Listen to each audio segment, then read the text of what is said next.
All right, second try. Hello, everyone, and welcome to episode 2 of Tunic. Sorry about that. A little bit of technical trouble getting up and ready, but here we are, ready to continue, which we'll do right now. We played the first episode of Tunic just a couple days ago and really had a very good time with it.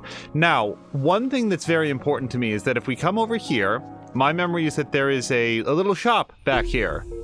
And if we just sort of like run in here, we will make contact with the shopkeeper. And one thing that I would very much like to buy is this extra health flask. You'll see up there at the top right, we've got 4 health flasks. I would like to buy this, but it costs double the amount of monies that I currently have. So I'm not able to afford that just now. For most games, you just say, oh, okay, I'll just come back when I save it. But, there's no sign as to where this place is, so let me just take a quick look at our instruction manual, because there is actually a map in here. I don't know if I exist on this map or not. This is the overworld, but I don't see me anywhere.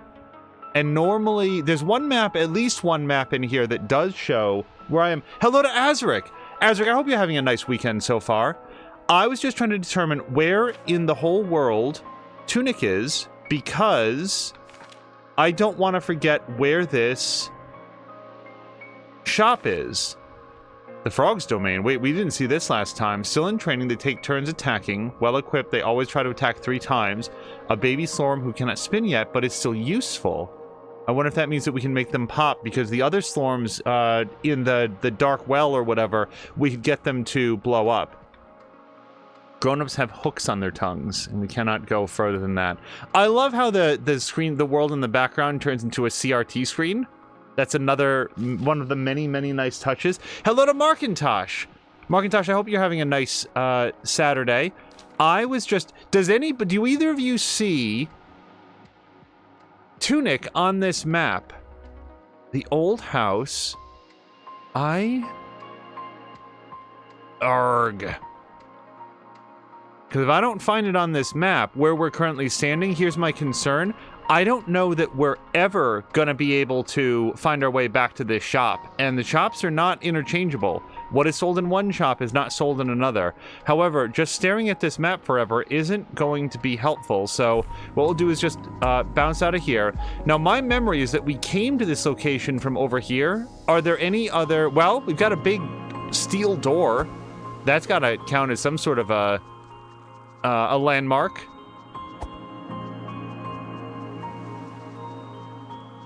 And you know what? Maybe we'll look into this telescope. So this is the area where the shop is. And maybe just by having this as part of the stream, I'll be able to look at this sometime later. Yeah, I don't know how to get up to that upper level. There's a couple chests up there I'd like to make the acquaintance of. Anyway, let's continue forward with the adventure. And one of our quiet, soft goals will be to save up 1,000... monies to afford that health flask. So we've not been beyond this yet. Oh, that is not a path.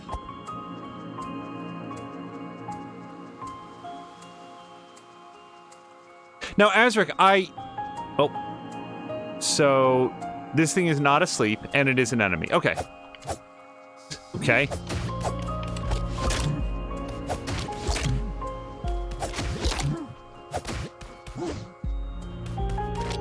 Not fought one of these things before, so I'm still trying to work out.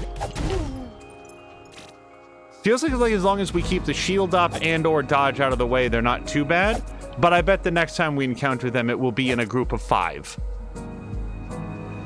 One thing I was going to ask Azric, and I know that I asked this before, but I think that you might have been away from the keyboard at the time or whatever. I'm just curious. Yeah, I don't think that we talked about it. I know I was curious about it.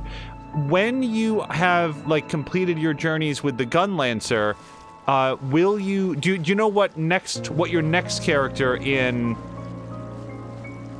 Lost Ark is going to be?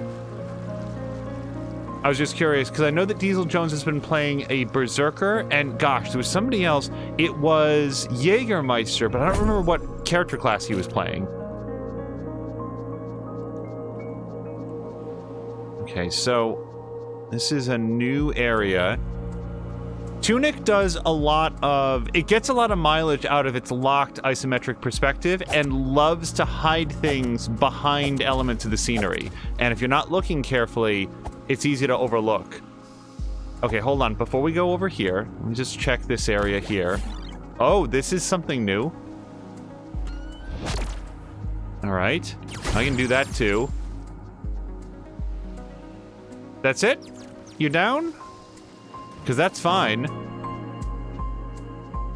Oh, hello to Borlak. Borlak, we were watching Borlak play some Division 2 earlier today, and he had on a really nice animated, I think it was Stay Strong Ukraine, and I really like that flag.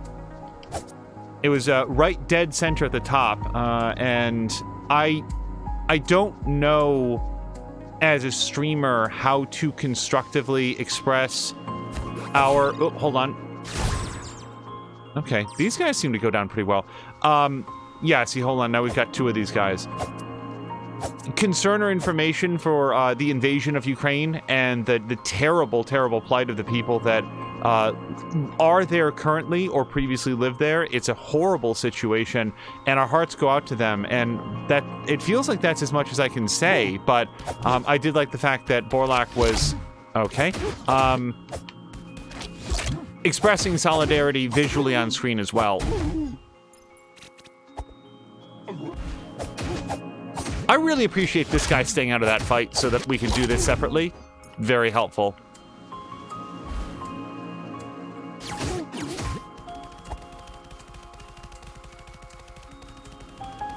Hold on.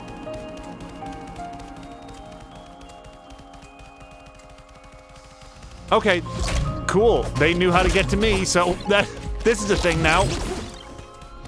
No, what is happening? Why am I stoned? Hold on.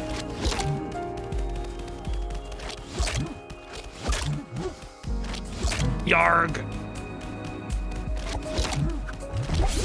Okay, not a great place to have a fight.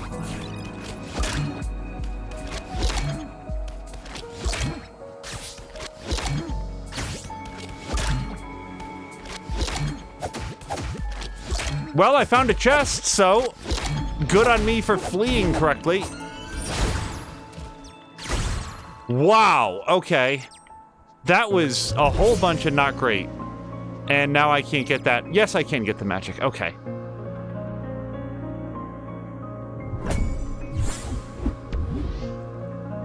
Okay. I know that I've had that fox hat before, and I know it does say in the instruction manual, we did find the page that explains what it is. One is a decoy. Oh, it's like a piggy bank. That's right. I always forget that. Yeah, it's like a piggy bank, and I don't know what the, Wow, that was just a madcap run. I'm not even sure how I got here. But now I know how to get back. Okay, these plum berries, as we learned last time, refill the magic meter, so that's helpful. And that brings us back to the little plaza, whatever, this sort of like side area with the shop, and an opportunity to recharge everything.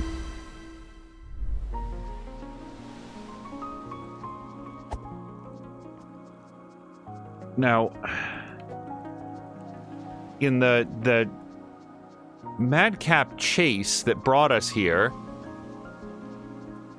I was just trying to get away from the snappy alligator guys. And I don't...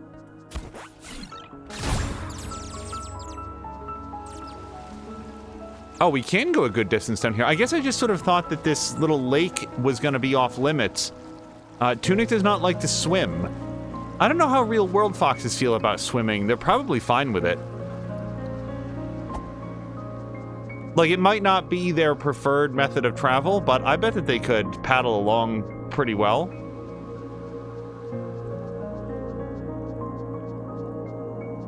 Okay, I don't know. I honestly don't remember if I've been here. There was the open chest up there, but I don't remember opening such a thing. Hello to Blobbity Blah! Blobbity Blah, we were just talking about, at least briefly, at least touching on the continued devastation in Ukraine and everything, and I will just again express that I hope that things are well in your area and that the people you know there in Slovakia are safe and doing okay. no sprinting or rolling in the while waiting. So this is the speed at which Tunic goes. All right, so that brings us back up over here.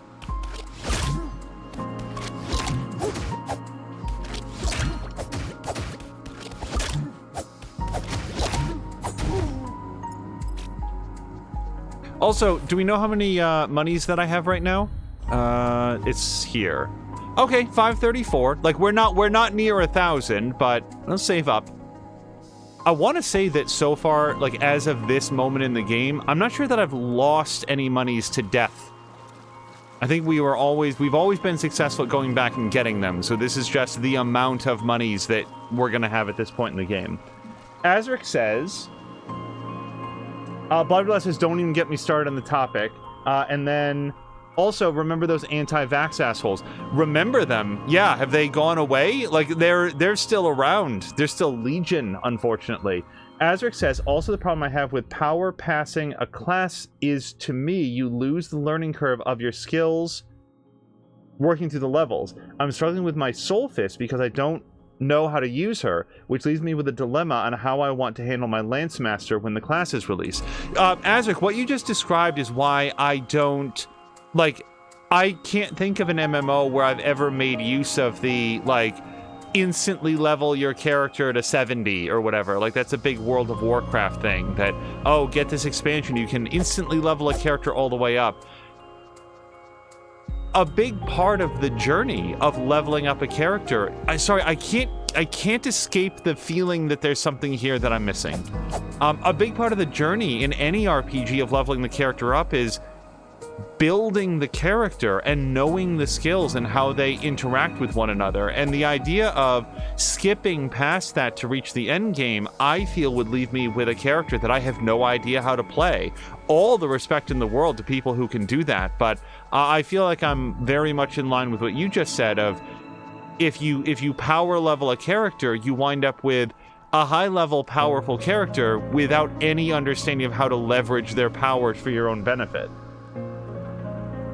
Blah blah says the anti-vax assholes are now pro-war assholes, and the police are doing quite a large job on suppressing false information.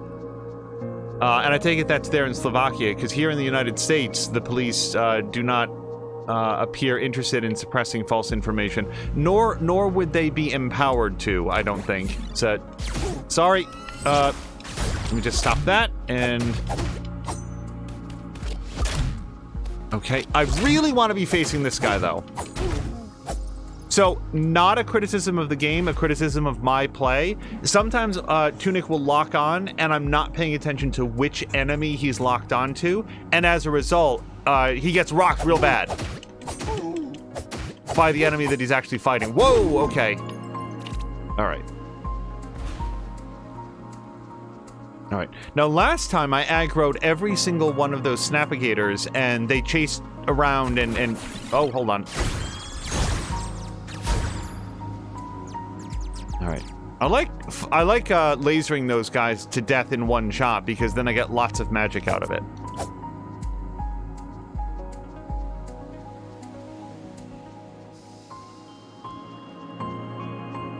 Yeah, I feel like my whatever limited understanding I have about the world of politics and policy ends at the United States borders, and even then I frequently advise people not to listen to what I say even within the United States. I will say that what I can recognize is people having to flee from their homes and leaving behind. Okay, but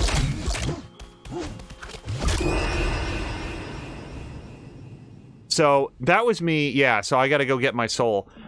That was me completely running out of stamina and not knowing how to deal with 3 of those guys all at once. And now we play the little game of where was I again? where did all of that happen? This way?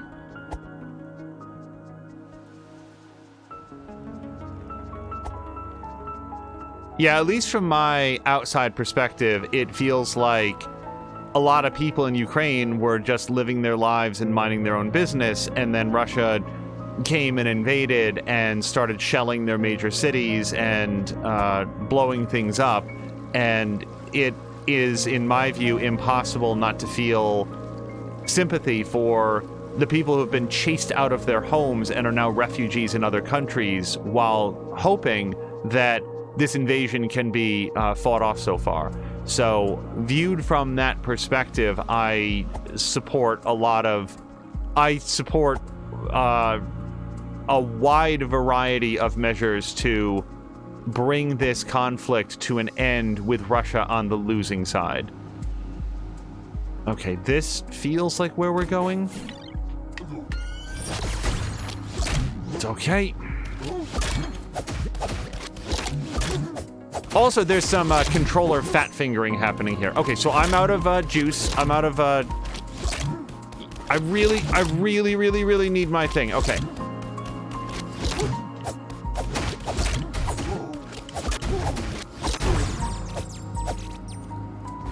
Okay, and didn't I?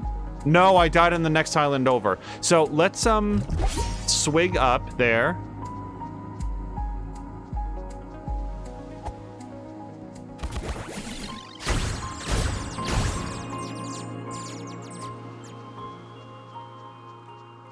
I just gotta learn how to deal with these snapigators in a way that isn't so flaily, where I run out of stamina, because one thing that's been covered a couple times in the instruction book is that running out of stamina causes you to take a lot more damage. Now, can I, like, lure one of these guys over?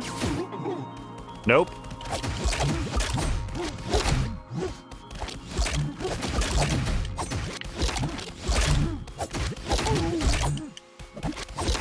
Okay, I am trying to run. I'm out of stamina again, man.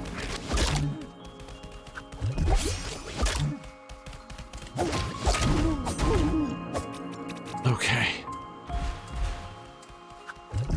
I really want all those gems.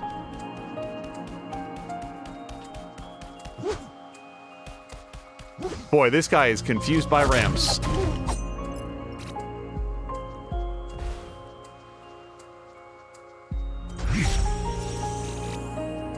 I think, as far as I know, once you recover your soul, you get back any gems, like those 20 gems that were lost. If there's like, if you drop 30 and get 20 of them back, that may also be a game mechanic that I just don't know about. Okay, so hold on, we can go this way, but I do also see that there's a chest right up here.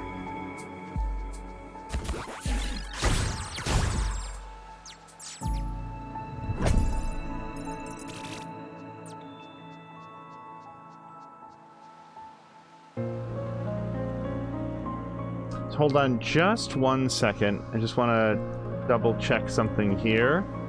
Oh boy, hold on. All right, let's try that.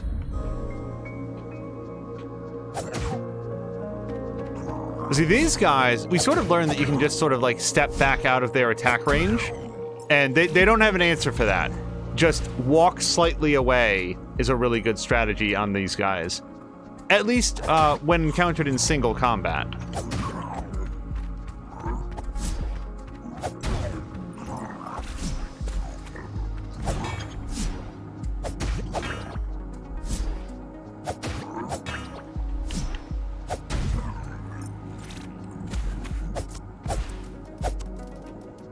Man, do I not feel... I feel like there's so much I haven't done. Oh, but we did find a shrine. Okay.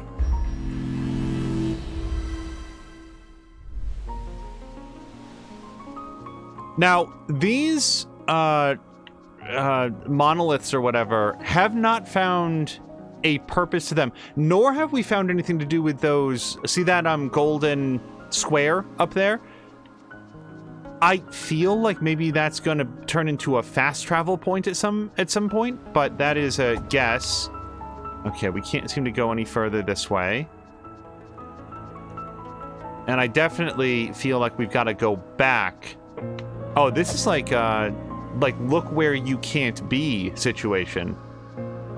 Yeah, I don't see any way to progress further in this area.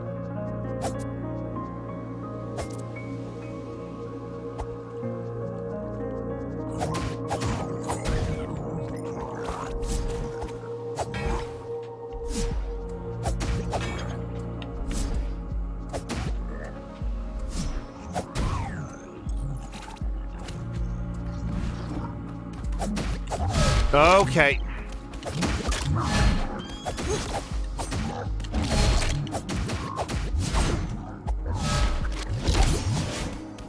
Oh man, running out of stamina sucks.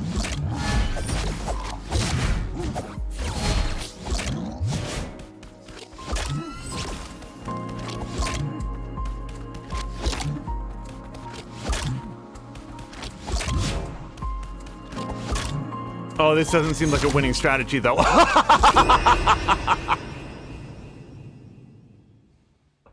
Oh, I got tagged by one of those laser beams. Blah, blah, blah says, is there a story? No. Blah, blah, blah, here's the story. If we roll back in our thing, there you go. Beginning your adventure. There's the story of Tunic. In a far-off land, a great treasure was sealed away forever. Some say it is the power to defy death. And then a much more elaborate explanation there in a script that does not appear to be a real language. I don't know. It would be sad if it was. I will say this. If you go to the title screen, the word Tunic also has that script around it, which leads me to believe that maybe if you were more dedicated than I am to figuring out, like, you know, using that as a Rosetta Stone, you might be able to start translating some of the text. But that's a guess. It could also just be artwork with no attempt to make it into a language at all. So, no, there is, I would say on the whole, this is not a story-based game. This is a story about a little fox dude who lost some gems that I forgot to pick up. No, get the monies. Okay.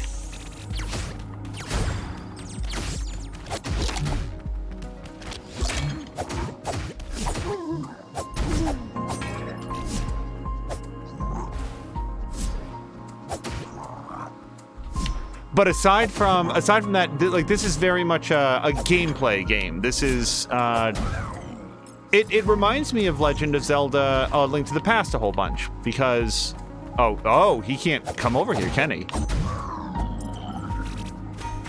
All right, where do you think we stand on money? 731. All right, man, guys, I'm just letting you know I'm gonna hit 1,000 and have no idea how to find my way back to that shop.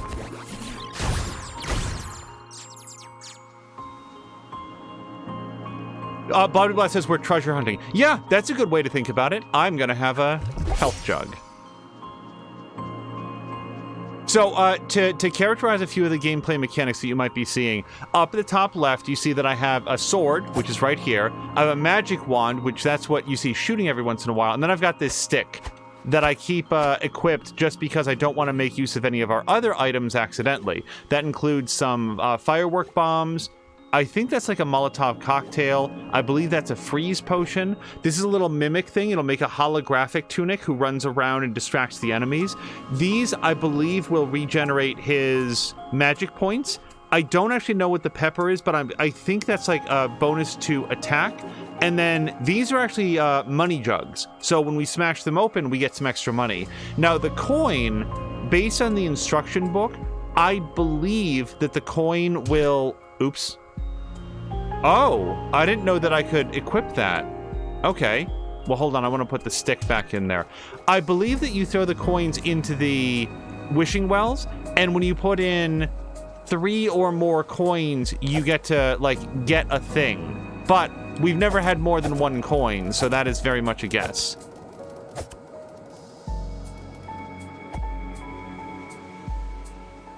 Okay, this is as far as we can go down the Violet Road. And I know I didn't find everything in the places that we've been, but I did find this. Yeah! Okay, so this is good news, blah, blah, blah, because that tooth, we can spend money at a shrine and permanently increase Tunic's... What is this? Oh, it's like a rope. Okay. And now there's a little... Yeah, see, I'm not going to remember that that's there, man.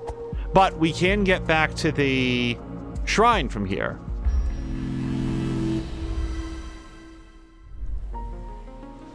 All right, now I have 731, and son of a bitch. Well, hold on. So, I didn't know that you could equip the coins. Maybe I can put the coin into the well now? Okay. 1. Yeah, so I think I need to put in 3, and the reason I think that I need to put in 3 is that if we go to our instruction manual... it's one of these things in here. Blah, blah, blah. One of the treasures that you're finding are pages of the instruction manual. Yeah, right here. So see there down at the bottom? Tunic is putting a coin into the well, and it looks like after you put in 3, then you get like a level 2 boon, and then 3 more would give you a level 3 boon, and so forth. That's how I'm reading that little chart down there. Now, the question is, do I want to upgrade Tunic's attack for 150? I am saving up for 1,000. I think I'm actually going to wait on that because I can do that upgrade at any shrine. I need to have 1,000 points at that shop. So I do know the rope is up there. I want to come down here because I just did not find most of the stuff that's down here. Okay, we did find that. There's nothing hidden back here. Oh, hello to Moo! Moo says, hello to all you wonderful blossoms. Moo, I hope that you have had a chance to get some rest. Like, when I say that, I do understand how wonderfully fanciful it is. Moo is a wife and a mother and a photographer. She's got a million things going on, but I know that when you're drained, when you're trying to recover from having been sick and stuff, rest is the best possible option, and I just hope that you get a chance to get some rest sometime soon and are feeling better.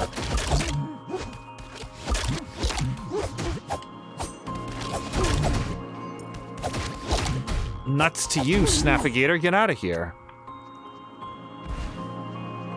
Yeah, and we know that we can shoot beams across that way, but then they just come paddling over and get us. I feel like just fighting them on the narrow beams... Oh. I feel like just fighting them on the narrow beams is one of the best options. Also, I'm sorry. So, we put our Medi card here for the... what I assume to be the attack boost. Maybe I should switch it back to the heart. Because the nice thing about the heart is that... Oops. Do that. The nice thing about the heart is that it causes the enemies to drop little hearts, so they sort of regenerate your health every once in a while as you're fighting them. Okay, no way across that. Oh, and hello to Patikin! Patikin, are you doing... First of all, are you streaming this weekend? And if so, are you doing Fall Guys?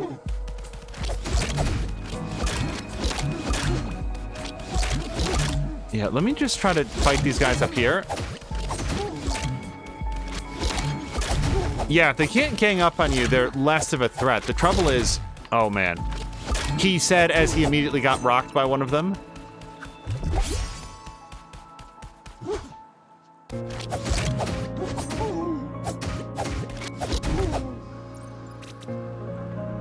Moo says, Grumpy is out having a coffee with a friend. I'm ignoring the kids. Little Bug is sneaking extra time on screens. And Biggest Bug is making a mess. I mean a smoothie. In the kitchen. And I have a gig later today. It's a lot. There's a lot going on. And I just hope that you're doing well. Patikin says that he's most likely not streaming today. But that means that he'll be back on and live on Monday. And Moo says, I'm pretty much back to normal. Thank you so much for caring and asking. Well, I'm glad to hear that you are doing better. Now, this specifically is what I wanted to come back for, because I saw the chest, and yeah, see, there's a chest right over here. And we found a chili pepper.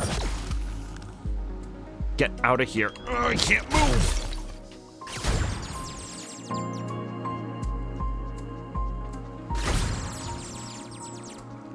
Okay. Do we think there's any other little secrets here? No. So, a question for Patikin and Moo. For Assassin's Creed Valhalla, one of the things that we've noticed is that it looks great when everything is still, but there's so much detail in the game that the stream, even at like a high bit rate, the highest that we can get Twitch to accept, it is, it's sort of just like smudging out. And one of the ways that you can address that on Twitch is I want that chest very much. One of the ways that you can address that is to switch it from 60 frames per second to 30. Okay, hold on. And I'm just wondering if you guys, or this would go to Azric or blah blah blah, like, do you think that would markedly reduce the quality of the stream? Like if it looked visually better but was overall running at 30 instead of 60 on stream? I'm just curious for you guys' thoughts. Patine says that it looked fine for him when he watched. Well, that's good to know. Yeah, if a change is not worthwhile, then we won't make it. Because what I see on screen while playing is fantastic. That game looks really good. But I want to make sure that you guys on stream have a good experience as well. I mean, if anything, that's kind of the whole point, isn't it? Patikin always streamed it at 720p 60. Maybe I'll drop it to 720p. It's like, how do you get the most mileage out of that bandwidth? I am out of health jugs, so we're gonna do this.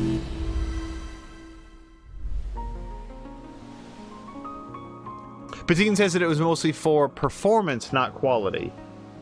So, like, Patikin, did it cause, like, any sort of performance drops for you? Wait, hold on. Was there something over here?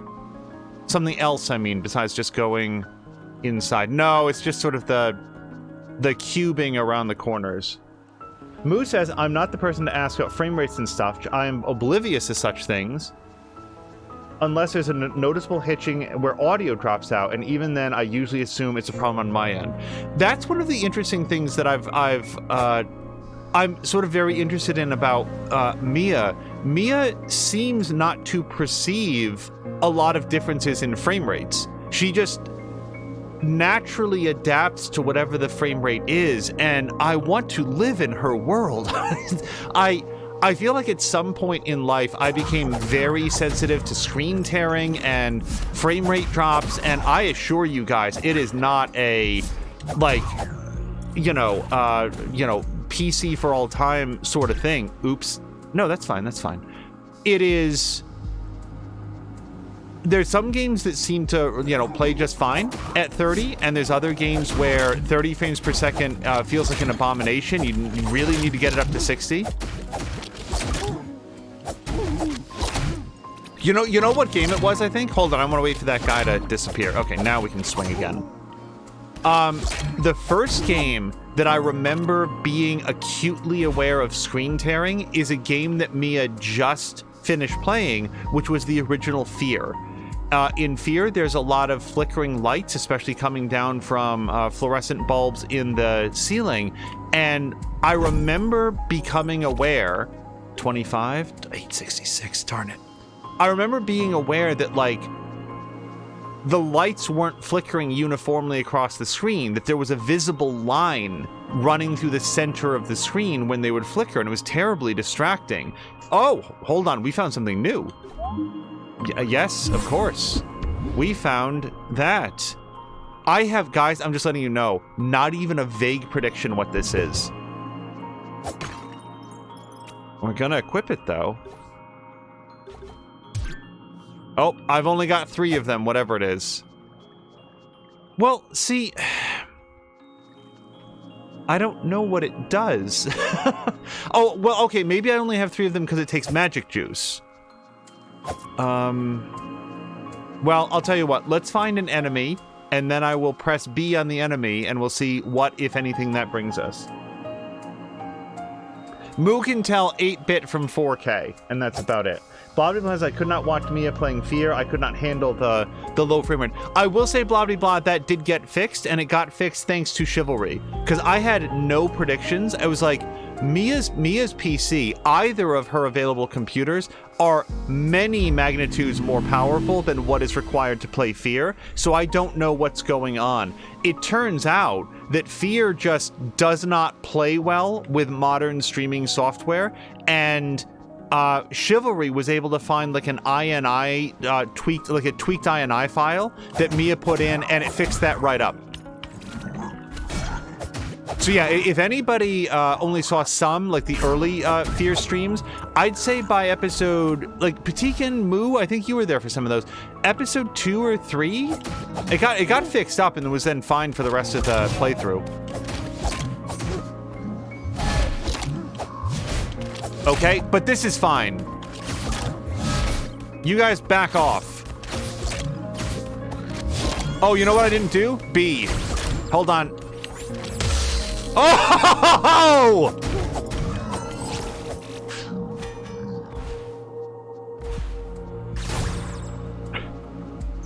That was incredibly good. I really like that. Now we know what that does. And yes, it is powered by magic juice. I took way too much damage there. You know something? I hate to do this, but it actually feels like this might be a really good place to farm for the last crystals that I need. Blah blah blah is saying, oh, hold on. 1 second. Let me try to, sorry, readjusting chat here. Patikin said that he never saw it with bad frame rate, Fear, I mean. And then blah blah blah was saying, it's especially annoying if an old game has issues on new hardware, or due to new hardware, a new game being demanding okay. And then, hello to Doc Limitless. Doc Limitless, I hope that you're having a great Saturday so far. Now, Doc, you were playing Final Fantasy Stranger in Paradise, I think. It's been one of those games that I'm like, I don't know if I want to play it, so I've been very careful about, like, learning too much about it. What are your thoughts?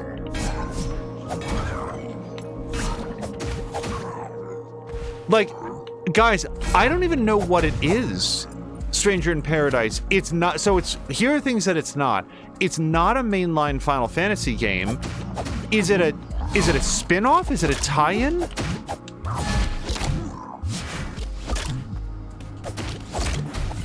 Also, like, somebody, damn it. I keep pushing my, oh, shoot. Get out of here, Tunic.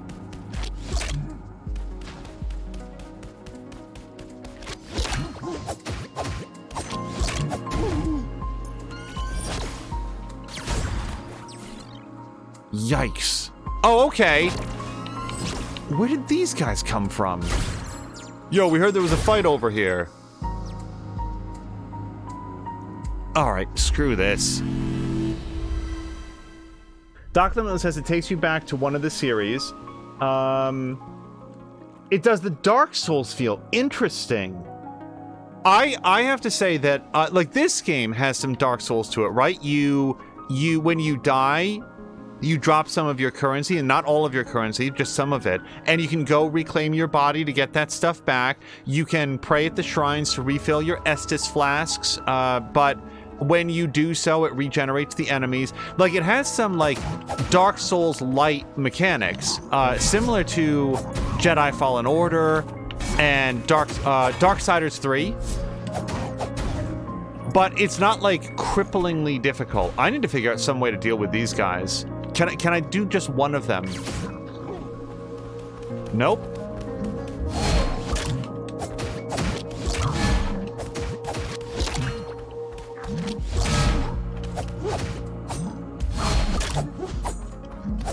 I do not want to run out of stamina as he runs out of stamina.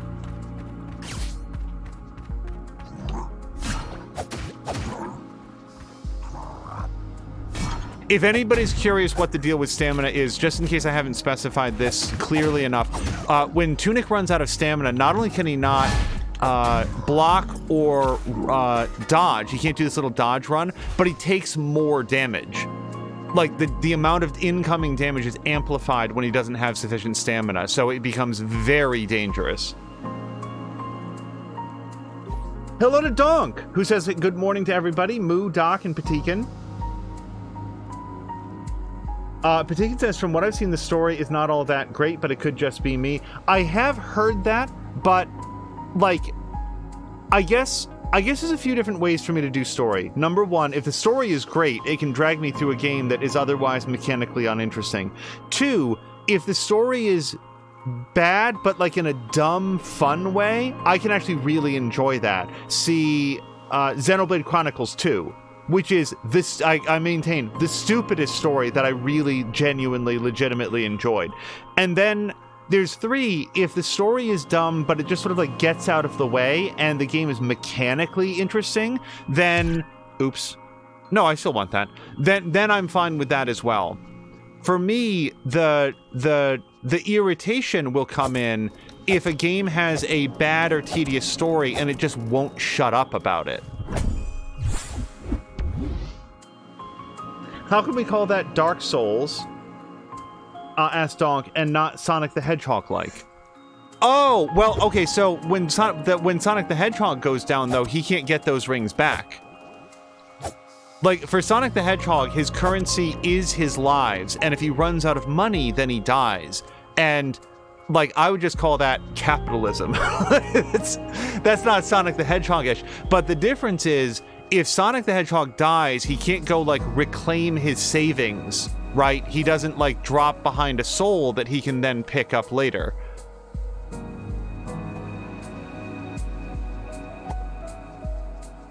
Okay, and this brings us back here. And how am I doing? Oh my god, you guys, we're so close. Can I kill one thing for like... Oh, what? Okay.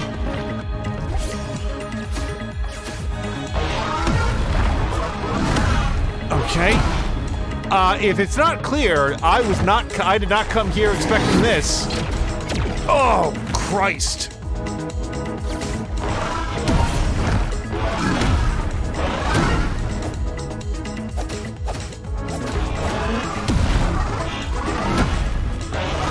Okay, I need to relax. Yeah, get back some mana.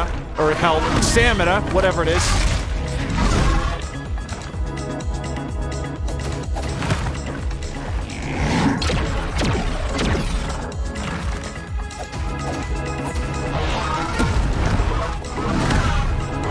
Okay, can I drink?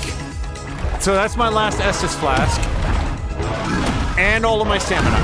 Okay.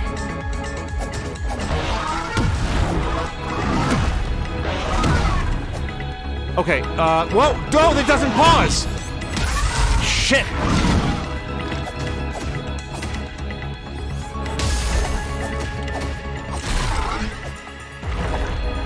Well, I hope you all enjoyed that magic, because there's no more of that coming. Yeah. I don't even know where that was. I thought I was heading back to the shrine. Doc Limitless is saying a roguelike. I love this soundtrack. Donk is saying, so Sonic is a soulless capitalist. Got it. Donk, that is the most accurate description I've ever heard of Sonic the Hedgehog. In fairness, I have not seen the movie. Maybe the character gets a lot of depth there. Ronan says spin to win. Move's my favorite. Patikin says no pausing for you. Doc says get him. Yeah, that was rough, but bracing. And it was just like, I didn't know where... It was this way, wasn't it?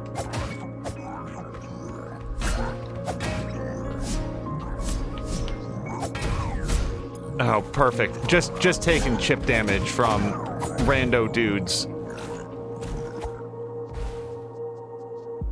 Alright. Yeah, there seems to be no way to aggro one and not the other.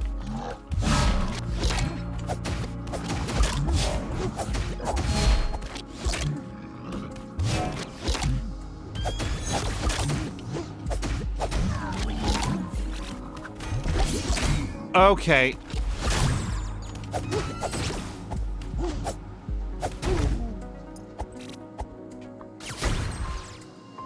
So I accidentally drank a flask there, so I'm actually gonna go back and recharge. Hopefully that doesn't cause my soul to go away.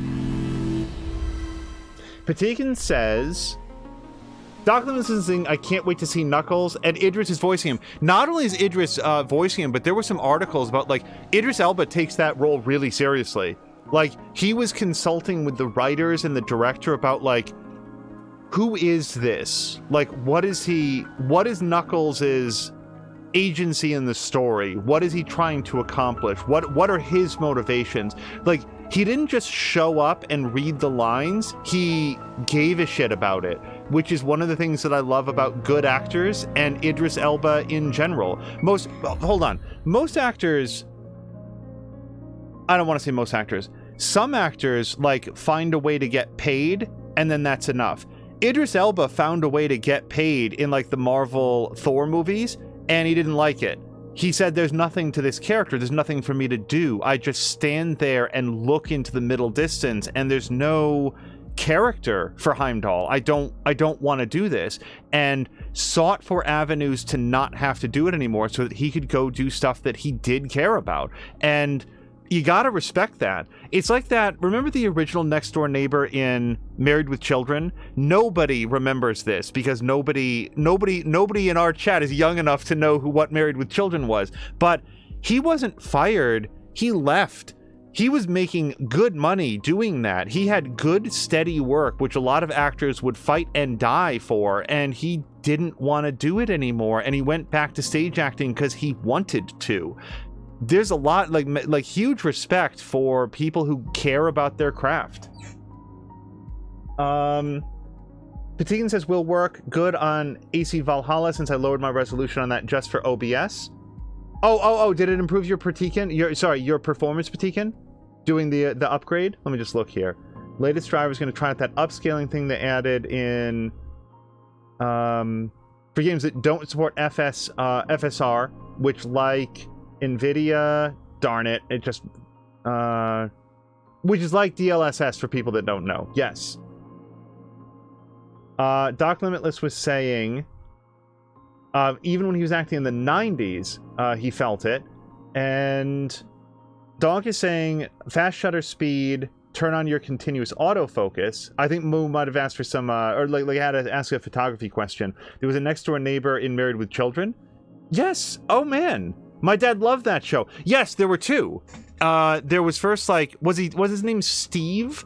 Steve was the dark-haired guy, and he was married to Marcy, I think was the other Next Door Neighbor, and they would always stop by and, like, interact with the Bundys. And then at one point, the original actor, who may or may not have been named Steve on the show, he left. And I remember my friends and I were like, oh man, what a sucker. Like, he, you never see him around anymore. And then, son of a bitch, there is no excuse for this guy hitting me ever.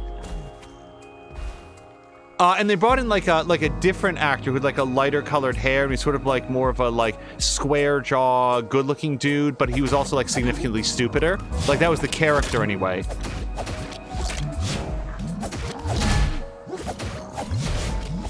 Just getting rocked by these guys.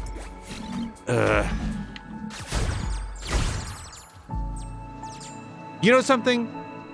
No, actually, I was gonna say I am gonna switch back to the heart thing so that I get some heart drops off of these guys, but if I'm gonna go square off against a boss, I'm not gonna get any hearts off the boss until he's dead. Steve the brunette versus Steve the blonde. Oh, was it Ted? Was his name Ted? Wait, which one was Ted, though? Or Jefferson? Boy, everybody's throwing out names now, and they all sound equally, like, accurate. But yeah, the original darker-haired neighbor, yeah. My friends and I were like, oh man, what a sucker that guy left the show, and you never see him in anything anymore. But he didn't want to do television anymore. He didn't want to have to work within those rigid guidelines and like the long shooting schedule and not being able to see his family. He went back to stage acting. And as far as I know, has been doing stage acting ever since. Okay, so...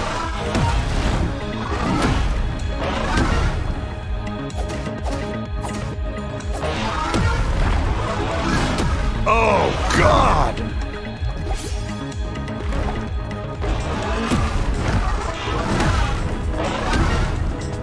I need stamina.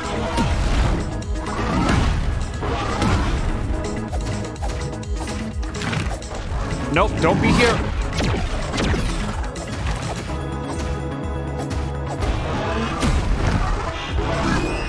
Okay. Never ever dodge backwards, which you would think is just like a normal thing for a guy who's coming down vertical slice with a big long sword, that it's still going to hit you. But apparently it's something I need to hear because it's the mistake I made.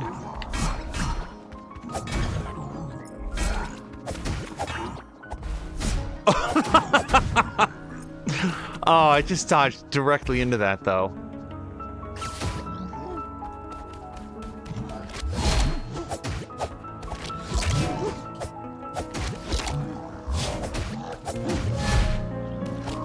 The boss's patterns do not seem hard. I am embarrassed that I'm not able to do better against him.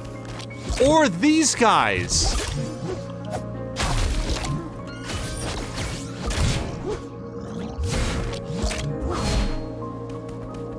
Later.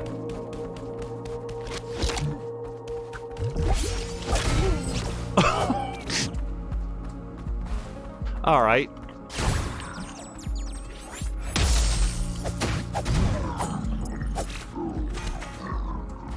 I feel like I'm retrograding in my ability here.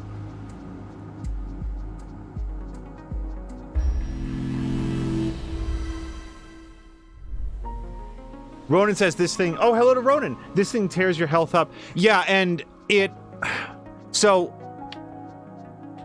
You know what else? I'm gonna upgrade my attack. I was originally... Yeah, see, I was originally saving up for the health flask, which I can theoretically go get right now. Oh, I've got... Wow. Okay, I didn't realize I had multiple things to upgrade. Let's upgrade my attack. Yes.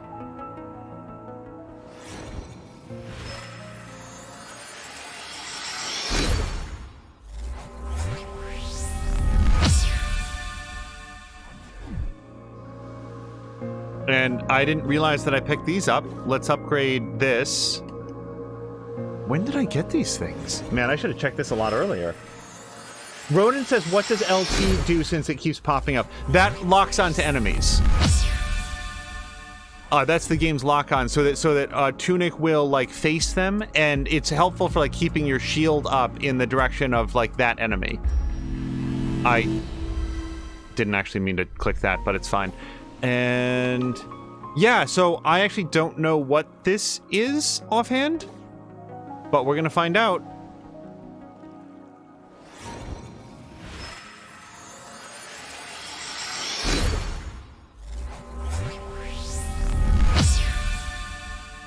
SP, is that my magic meter? No, it was my stamina. Okay. Yeah, because stamina's longer. Wow, that was a really important upgrade. Now, I don't have 1,000 bits anymore, but that's fine. You know, we'll go get that. So, yeah, Ronan, when it says LT, like, that means that you can hold down left trigger and it sort of, like, locks on like that. Which is good a lot of the time, but there are situations where, like, Tunic can, I feel like, move a little bit, faster.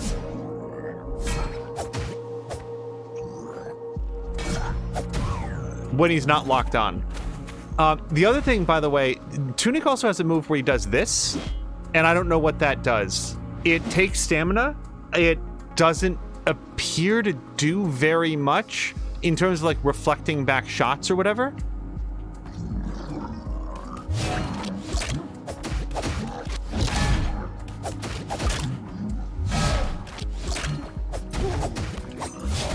Arrgh.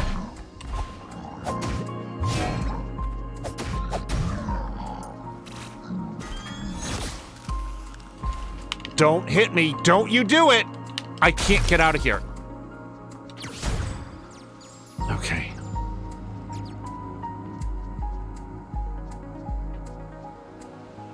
Lashrak Cold Eyes, by the way, says maybe a parry.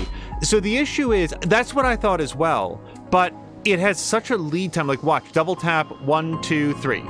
Hold on. Like, it's got a real wind up, and in terms of, like, parrying a sword swipe, all I can say is that I don't believe I've done it successfully yet.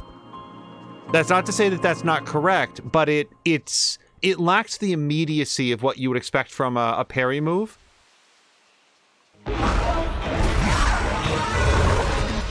All right, let's do your 1, 2, 3, or your shotgun.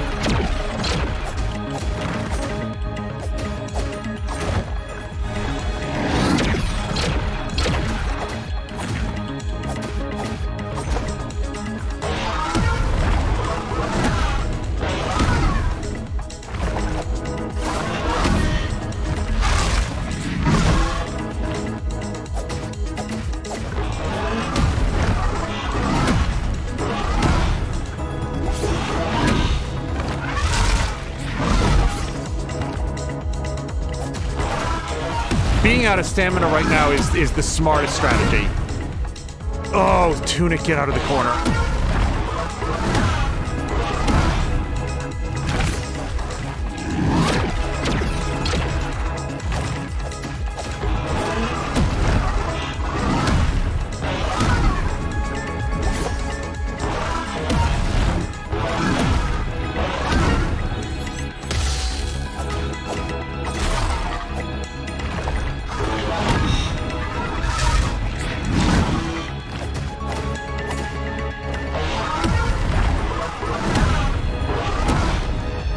Okay, I just need stamina.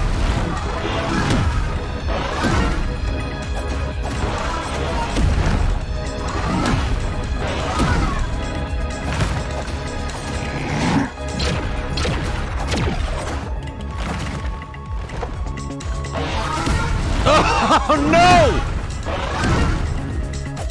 Yeah! Oh my god!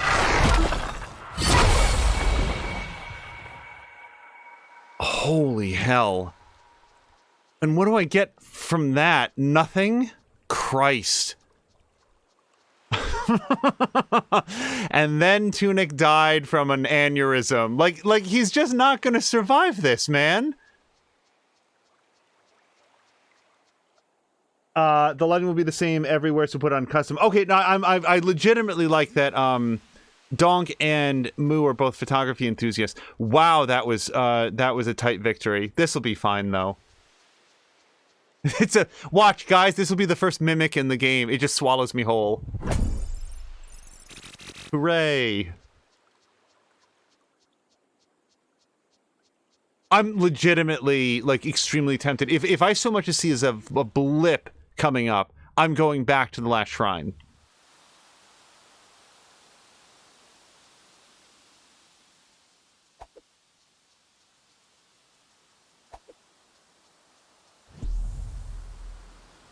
Oh my god. We can actually ring the bell.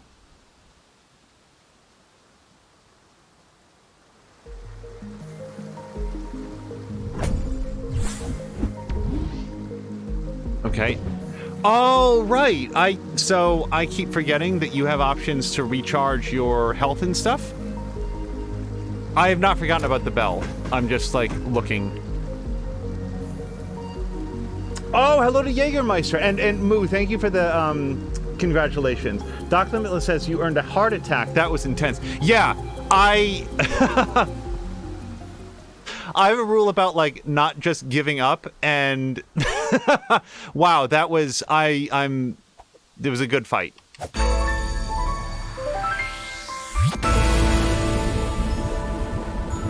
Also, people might be asking why this very large tuning fork that in no way resembles a bell is something that I'm calling a bell. That's what the game calls it. First we had to ring the eastern bell, and now, as far as I know, that's the western bell. And now we're going to go slightly even further forward. That's been like a major goal. Yes. Okay, so I see a lot of opened chests, but if you look almost dead center, see that spinning white diamond? That's a page from the instruction manual, and I do not know how to get to it.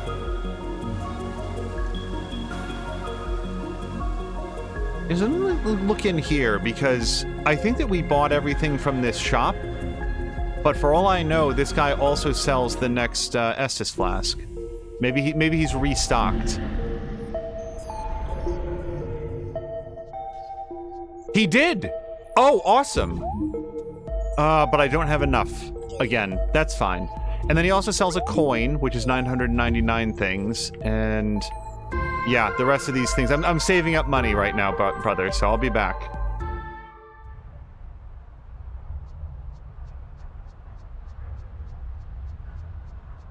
I need to find a shrine, and this world is big and complicated enough. I think there's one up over here. Yes. Oh, thank God.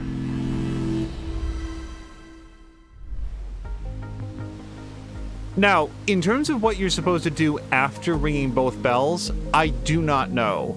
I do feel like there were some things that I left undone over here, because I did not realize there was a boss involved, and now I want to go back over here.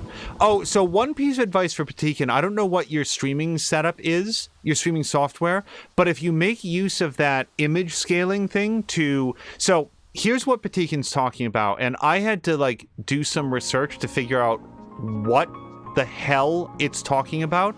So NVIDIA has this new option on their modern graphics drivers called like image scaling and sharpening, where what it does is it renders the game at like 72% of its intended resolution. So if you normally game at 1440p, it'll render the game... So I really feel like I should be able to touch that pool of water. It'll render the game at 77% of that, which produces some like crazy ass like resolution number, and then use AI like sharpening to like re-upscale it in hardware. So the goal is the same level of image quality, and apparently according to like Digital Foundry and other developers, other tech channels, it actually does produce a similar or sometimes even better image quality. Like the textures and stuff are actually sharper, but I swear to God, just fuck these guys. Oh, and then I got frozen by this jackass. Arrgh! I hate this guy.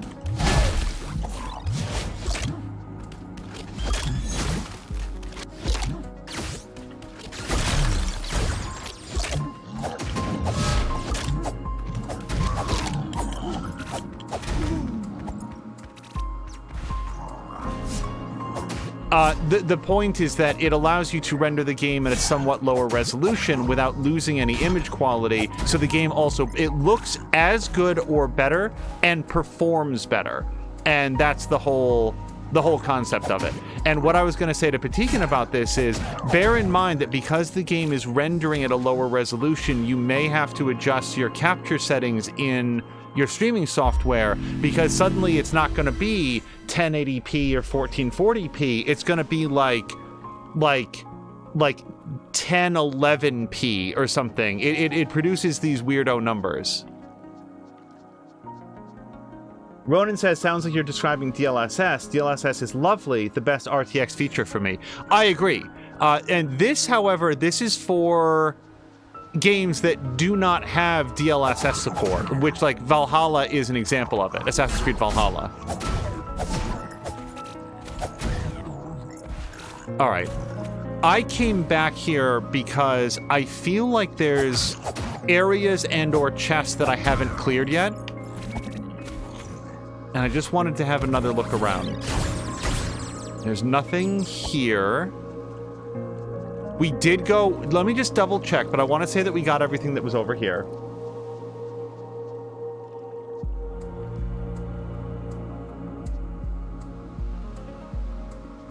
Oh, hold on. Something's been stuck in Moo's head. Sorry, I missed this section. Now that song is going through my head. What was it that Doc said? Arg.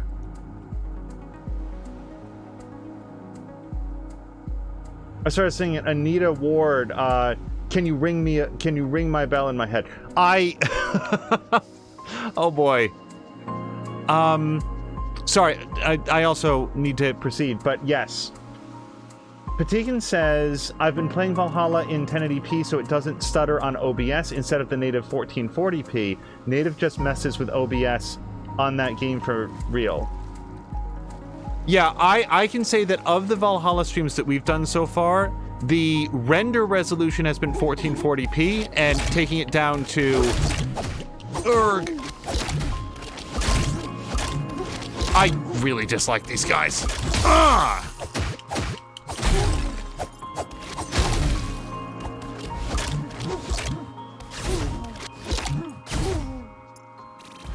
1440p and then in OBS taken down to 1080p.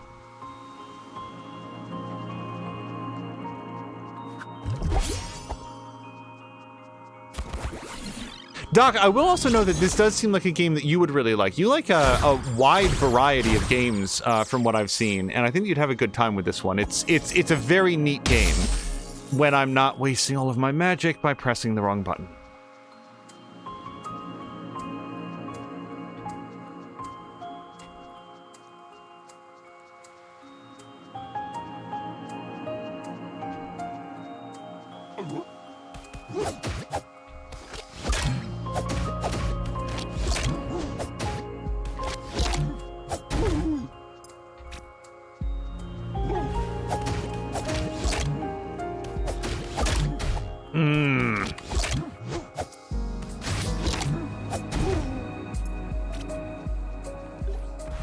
We're so close. Oh, the other thing is that I wanted to come back here because this is where the... Wait, I don't need the shop anymore. We've determined that I can go to any shop. Okay, so, sorry, I'm just catching up on the basic facts that we've learned.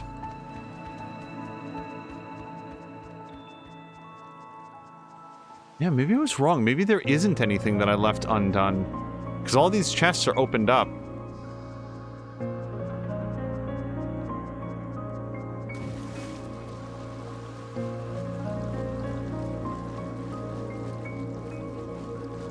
And if there's a way, like, Tunic does not have, like, a way across gaps so far. And I don't think this will do anything.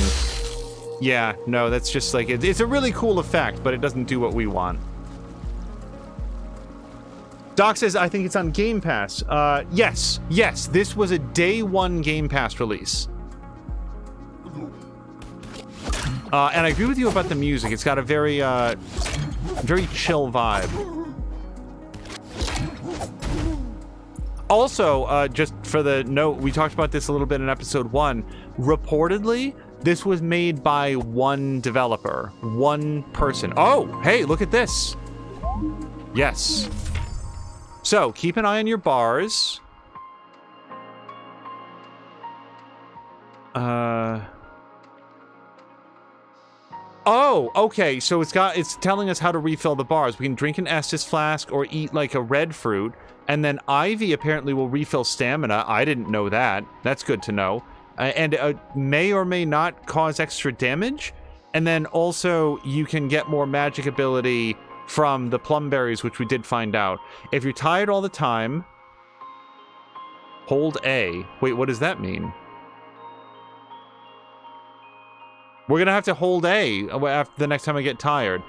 You can get something in exchange for 20 coins. Or no, on page 20, there's something there about the coins.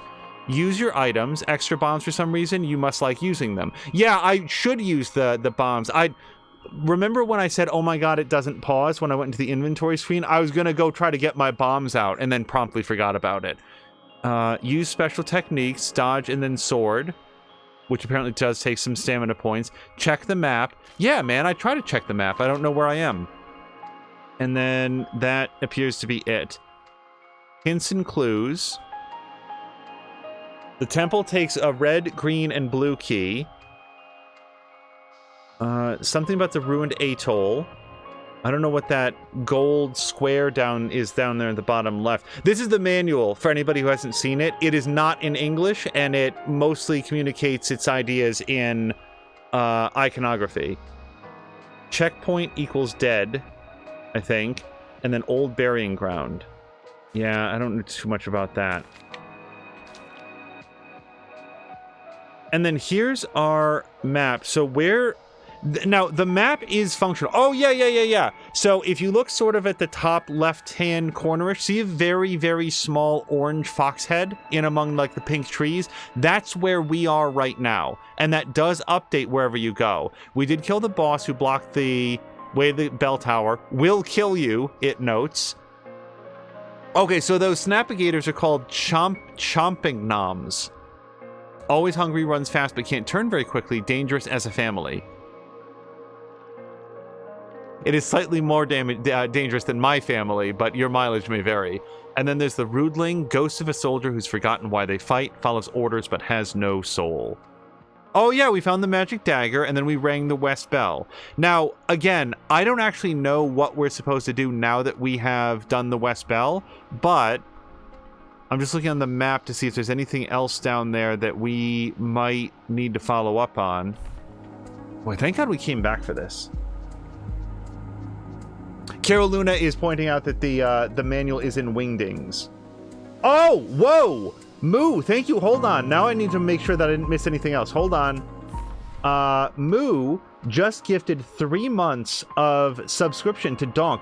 Moo, thank you so much. I mean, you're doing something nice for Donk because Donk is providing some great tips about photography, but like somehow I got the reap the rewards for that. So thank you very, very much. I legitimately appreciate it. Leshrak Cold Eyes says, is the iconography translatable or is it just gibberish? So that is a very interesting question. I don't think we can see it from here, but on the title screen, the title of the game, Tunic, is flanked above and below by these symbols. And I think maybe if you wanted to like put some effort into it, you might be able to translate those symbols into T-U-N-I-C and then maybe backfill some of the other lettering based on those clues. But that's a guess, and I'd have to go back to the title screen to show it off, which it's been a bit since we saved. But, here we go. So I'll tell you what, just because we literally just saved and it would be easy to do, let's bounce out to the title screen. So that's what I'm talking about. See up there at the top right, Tunic?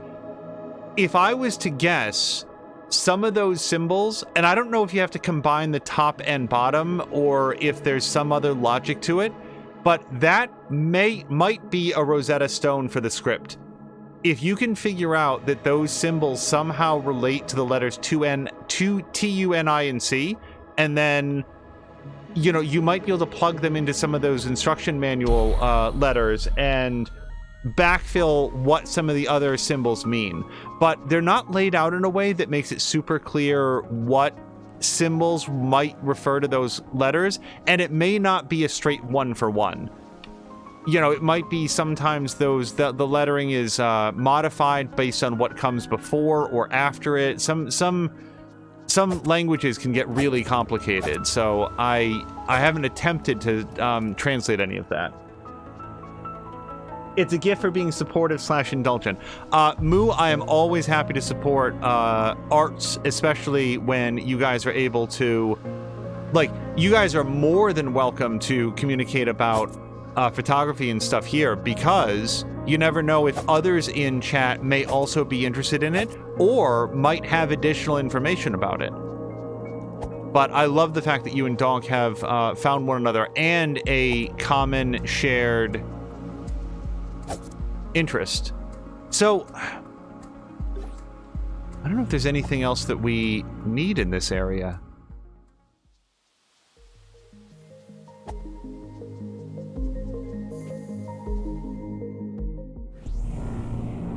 Okay, yeah, we came through here. That's like the power core. That's what I think about it anyway.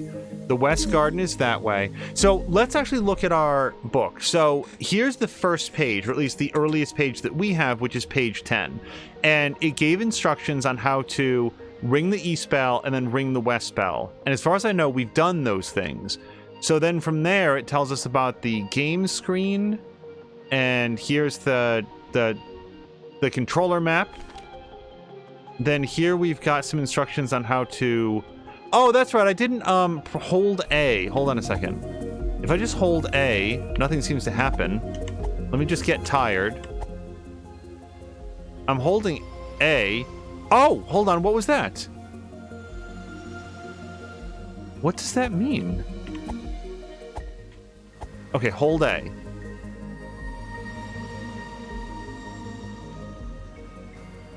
I don't have any idea what that means.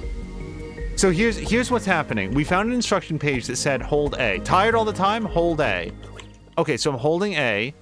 Now, look, the stamina stops regenerating, and he glows blue.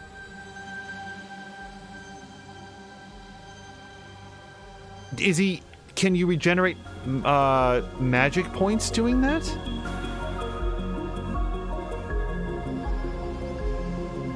Hold on a second.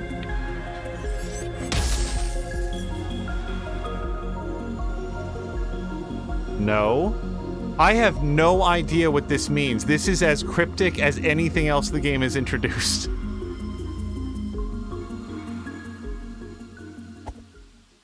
Dong says, it's honestly not an issue. I've spent thousands of hours learning all this shit, and there's still 12 people in the world who give a fuck. Moo is saying, one is me and another is, I'm Batmoo. Oh, and also, I'm Batmoo is here. I'm Batmoo. Swings in dual-wielding cameras like a badass.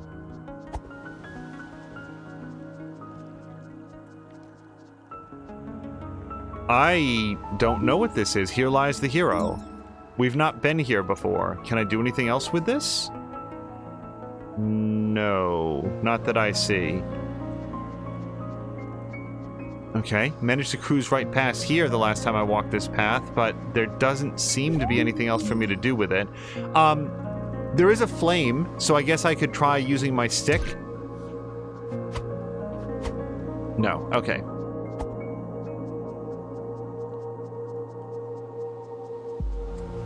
And for this game, not necessarily knowing exactly what to do next is absolutely part of the adventure. I guess I get that magic back, because I burned that magic solely for the experience of... Yeah, if I had slightly more cash, and I mean just slightly more cash, I would buy that gold coin from the vendor.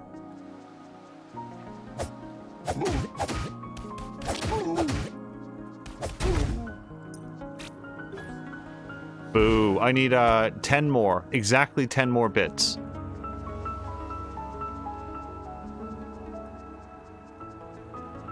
No, that's not a way. Oh, look, there's a chest over there, though. You can see it behind the wreckage.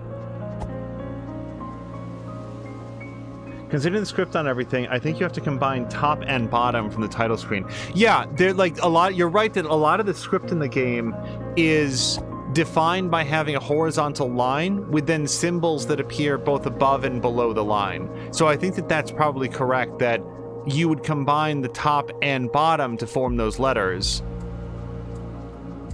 It would be interesting to, like, sit down and try to work it out, but also something that I'd probably want to try to engage with off-stream, because otherwise you'd just be listening to me describe trying to put that together. It's a little bit like that puzzle in,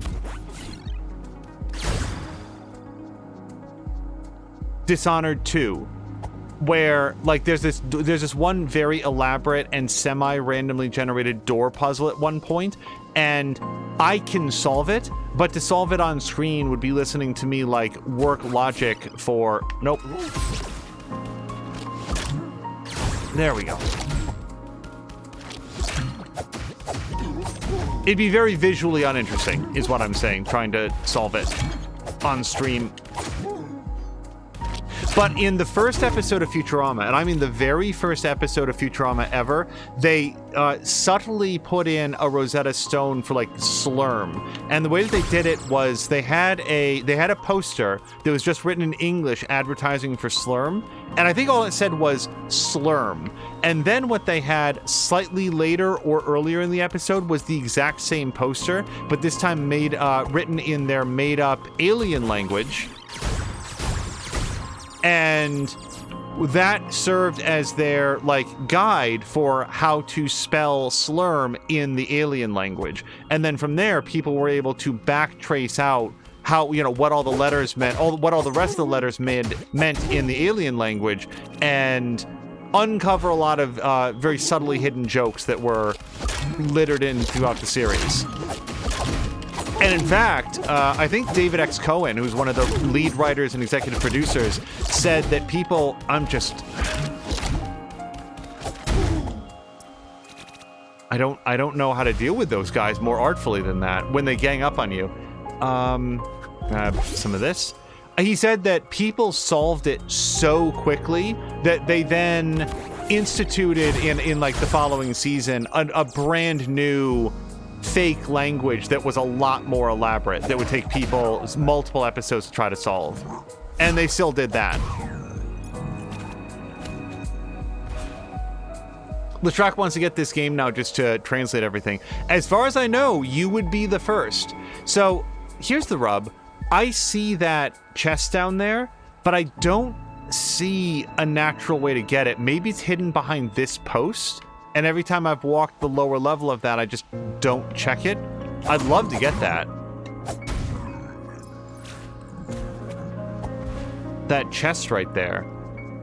And I don't see another way that you would get to it from the other side.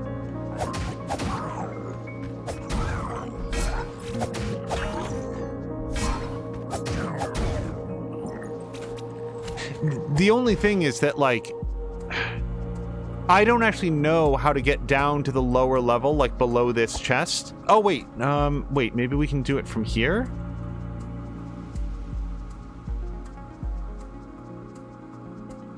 Yeah, everything is like... This is a game of a lot of hidden passages, and sometimes a lot of you can't get there from here. But I feel like if we go back around this way, and then up this way, and then back behind here. Okay, so now we're on that pathway, right? This is it, I think. And there's that chest. But I don't see a hidden way to get back there.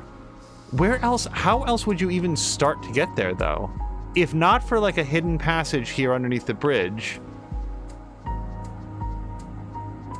Yeah, I don't know.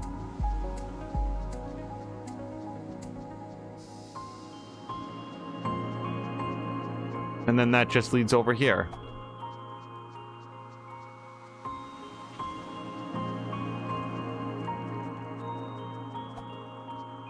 And then up over here. Okay.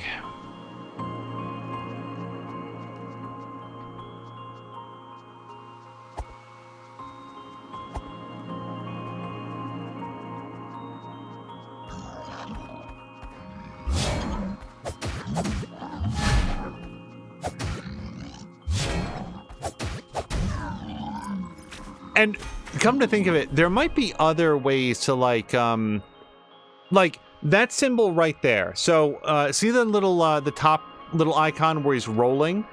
I assume that that word there means roll. So, if you can figure out a way to translate those characters into R-O-L-L, that would probably be... Now, it could also be dodge, it could be evade, like, we don't know, but if you could figure out what that meant, then you'd be able to work from there. Now, hold on a second, because it did that thing where it's like, hold A. Hold on, it's right here. Tired all the time, stamina points, hold A. How does that... I don't understand how that relates to this. Yeah, he puts his head down, and he glows blue, and doesn't get anything back for that. I have no idea what that means. So I can say that if you hold A, like you do the roll and you hold A, that's the sprint. That's what you're seeing right now for his, like, travel speed.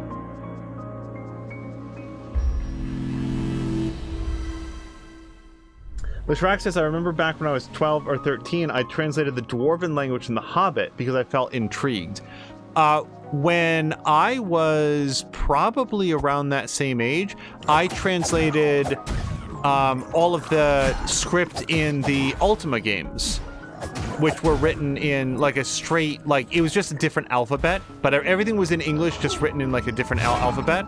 And there was a whole bunch of, like, they weren't really jokes, just additional information about the world that you could uncover doing that.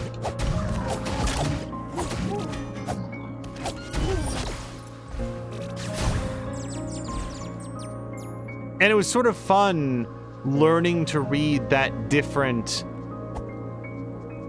alphabet. And I'd gotten to the point where at one point I feel like I had, like, pretty much memorized it. Sorry, that's incorrect. I got to a point where I had memorized it, including a few of the symbols that meant like 2 letters. Like there was one symbol for TH, there was one symbol for like ING, I think. Just common starts and endings. Okay. I feel like I don't know how to get that last chest, the one that's sort of like underneath the bridge. And I feel like we can go forward from this point.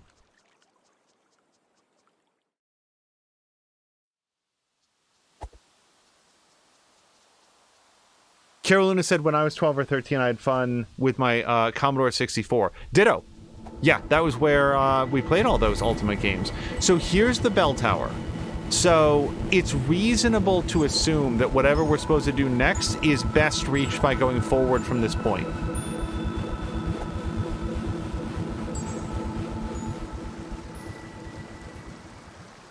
So that brings us back here. We can see this whole area, including that page that I don't know how to get to. And there's like that shrine, like the dark shrine that's up there, sort of top leftish. I don't see anything else for us to do here. Oh, and we do have 1,000 bits. So now we can get that flask. So at the moment, Tunic has 4 healing flasks that he can use, but because we've saved up and like gone back to get all of our cash. I remember the first time this guy popped up, that was terrifying. Thought I was dead for sure. Okay. 1 healing flask, please. So, the next thing from this pile that I want is this, and these cost 999. That's our next saving item.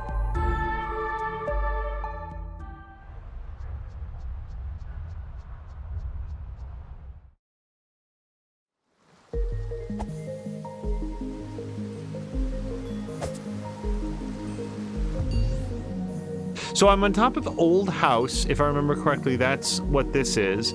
I don't see anything else new to do here. So I think we'll continue to head back towards like the center point. The game has been very clear that we wanted to ring the east and west bells. It has not so far provided a lot of information on what that will do. Oh, hold on, we might have found it. All right.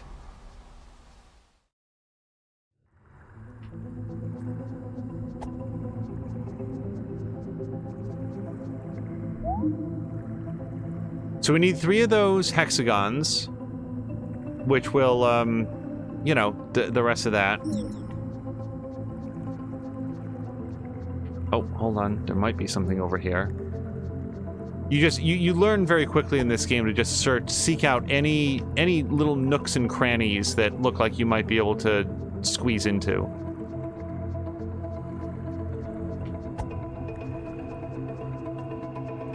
Because just because you can't see it doesn't mean it's not there.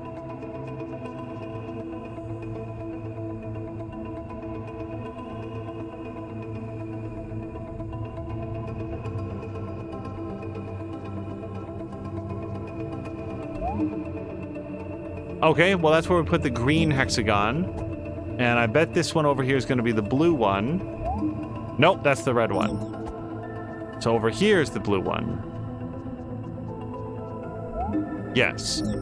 Alright. I don't have any of those yet, nor do I know where to start looking for them.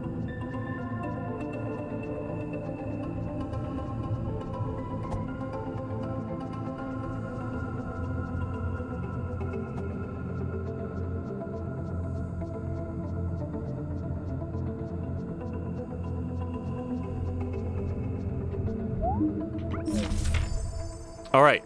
So apparently if I hold down A for 3 seconds... Oh! So those big square or rectangular plinths that we've seen around. Apparently if I hold down A and do that blue swirly meditation thing, something will happen. Checkpoint dead. Yep, we saw that. And then we've got this. So I guess maybe that's where I go get the hexagons. Keep an eye on your bars. Survival tips. I don't know how that's a survival tip to hold A, but it looks like this is what we're supposed to do. We go hold A at those monolith things. Now I just have to remember where those are. We've been to one as recently as earlier in this episode.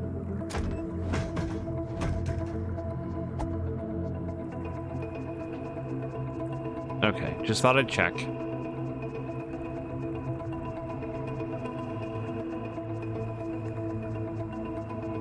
Interesting. Okay, nothing there.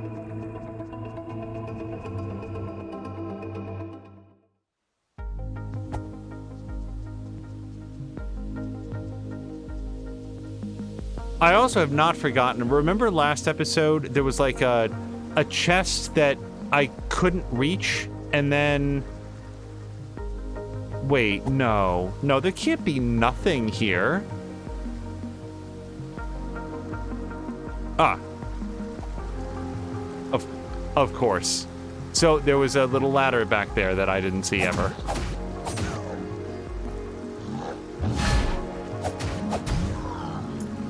It'd be really interesting to see a speed run of this game, because I feel like you can... Like, there's so many little things that you just don't know what to do. So, let me try meditating in front of this.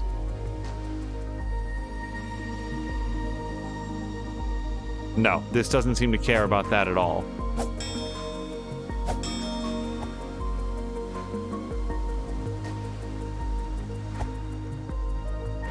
Yep. Oh, wait, hold on. There's something even more down there. Wait. Tunic, come back here. No, get the camera out of there. So look down there. There's not only a chest, but there's like a little statue thing in front of it. Like a little hook. I keep expecting that at some point we will get a hook shot, but no such luck yet.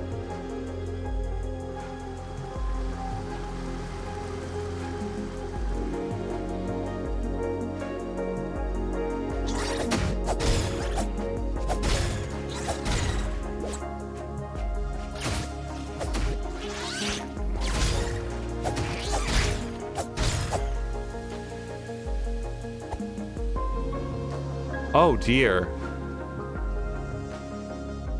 Do you know what just randomly occurred to me? The last time I looked on the DVR, I didn't see It Chapter 2 there. No, I didn't delete it. Yeah. Boy, that was a random thought. I don't know why that came up, but we've had It Chapter 2 on the list of things to watch. Enjoyed. This is like the new version that they did like a couple years ago. I don't know why that just suddenly occurred to me.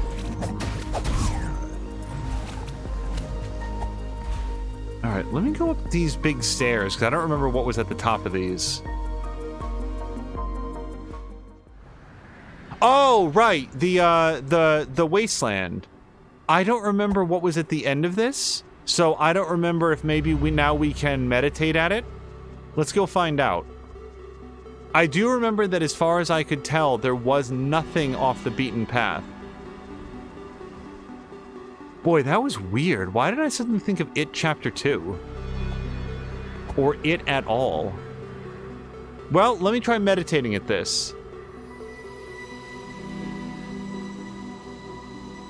Nope. Okay. Someday we're gonna find out what meditation does, and it'll be the most rewarding thing.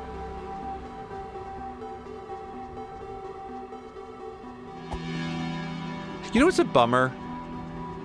I mean, a lot of things, but you know, in the world of video games and like long-running live service games, what's kind of a bummer? The fact that Elite Dangerous has just sort of lost any momentum. It feels like what people really wanted out of that was some sort of story content, something to engage the player base and encourage them to split off into factions and to work together or against each other in some sort of like a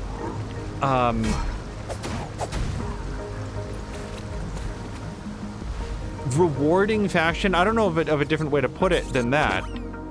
And it feels like instead what they did was they really leaned into, let's add a lot of new gameplay systems while very much struggling with how to provide a reason for players to care about those gameplay systems. It seems like a lot of people reacted well to the... Remember when these guys were tough? It feels like people reacted pretty well to the... Oh, right! We couldn't do anything at the Forest Fortress before. Maybe I can meditate here. Alright, yeah, let's try it. I don't know if I'm close enough, but let's...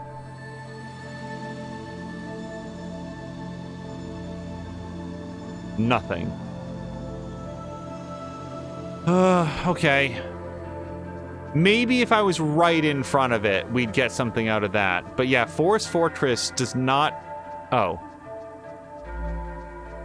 Huh. That shut me up. I didn't think there was anything we could do here. Oh no, the shrine is dead. Lestrak says, Elite Dangerous just feels so empty to me. Yeah, it is a super fun game to get your start in. It's fun to be doing missions and saving up and upgrading your ships and stuff like that. So hold on, let's try doing meditation.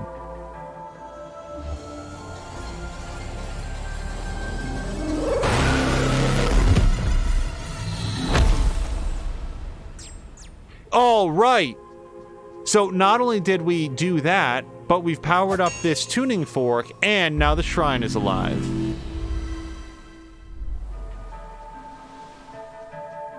Okay. Well, before I go, wasn't there there was another chest? Yeah, we can't get there from here, but another chest down to the bottom right. So I guess we'll just walk away from that. The trouble is, once you do some stuff in Elite Dangerous, you sort of get the sense that that's all there is to do in Elite Dangerous. It's the players did such a great job of making their own fun for so long that... Okay. So there's a drawbridge, there's some sort of a sentinel person holding a candle over there. Forest Fortress looks like a forest monastery or something. Ronan says, I put around 500 hours into Elite Dangerous, which is nothing compared to a lot of players. Stopped because development seemed to be falling apart at the seams, and promised features were lackluster when they came out. Yeah, I remember, they've tried a lot of things in Elite Dangerous, and I don't know if they just didn't put enough effort into them, or if they stopped advancing them earlier than was necessary to get more buy-in. But there was a whole thing where they were going to have an interstellar news section, news feature. And when you went into a new sector, a new area that was controlled by a new power, there would be all of these news stories that would give you information about what was happening with the local powers, and that these things would be woven together to create the story. And either what they were doing was a little bit too oblique for people to be able to lock in and understand, or they... So I'm just looking to see if there's anything else in here. Or they just sort of said, well, let's just give up. You know, we're just going to have 3 people trying to manage this very large and sophisticated storytelling technique. It's not engaging with people, so whatever, we'll quit and we'll go do something else.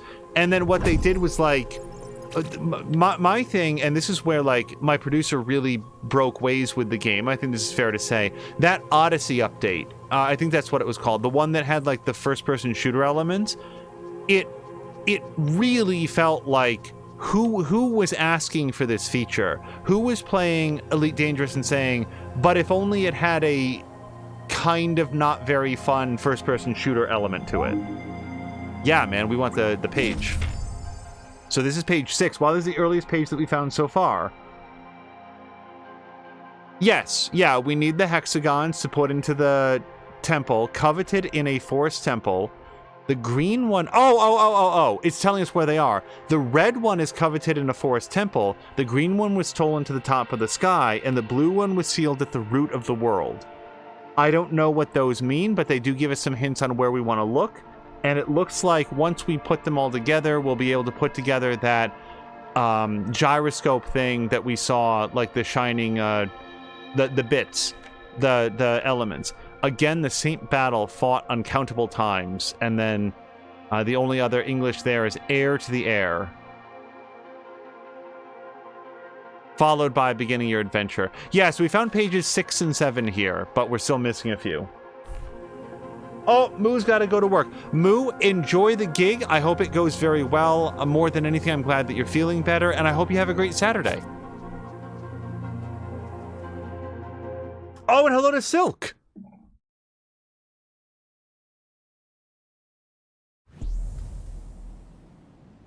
Ronan says people definitely wanted space hikes, but just not how we got them.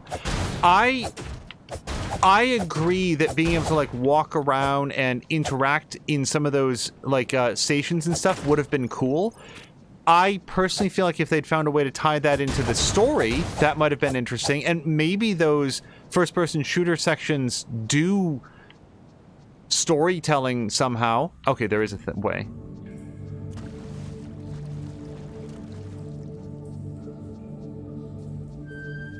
But yeah, the planetary landings DLC, that was cool because there was a whole new sort of like gameplay element to what is the like what's the process for landing on the planets, and it felt like there was going to be an element of colonial development to it, where the colonies would have unique trade goods that would only exist like on planetary bases, and there would be some like some reason to get out and get on your rover, and they added a lot of that stuff, right? Like a lot of that stuff in the Elite Dangerous expansion pack, Horizons was it called?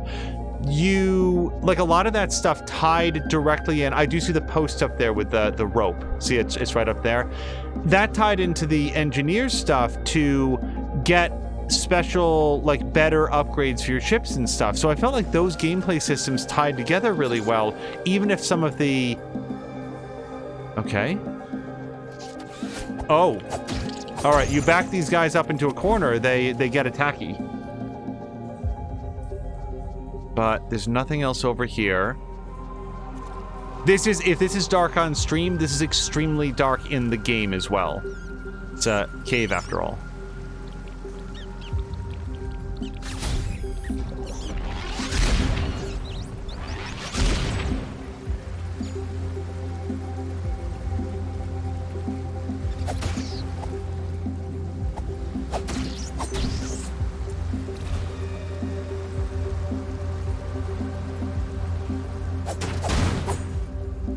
Like, one thing I know that happened with Horizons, though, is was it Horizons or the Odyssey DLC?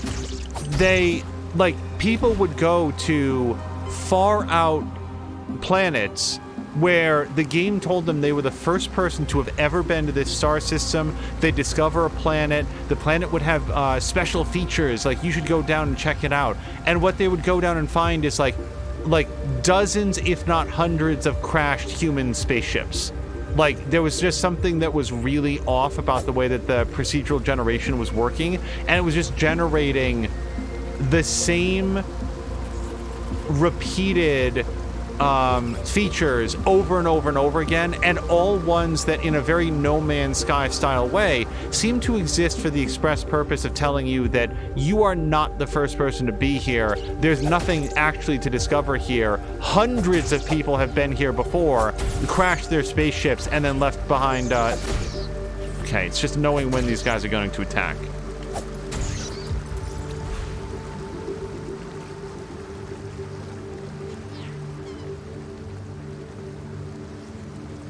Oh man, I should check to see if we actually have a map to this place.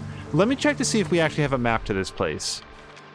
Because sometimes you find the maps significantly before the area that you're going to explore. Yep, there's Mom. She brings you back to life. Try to be this strong.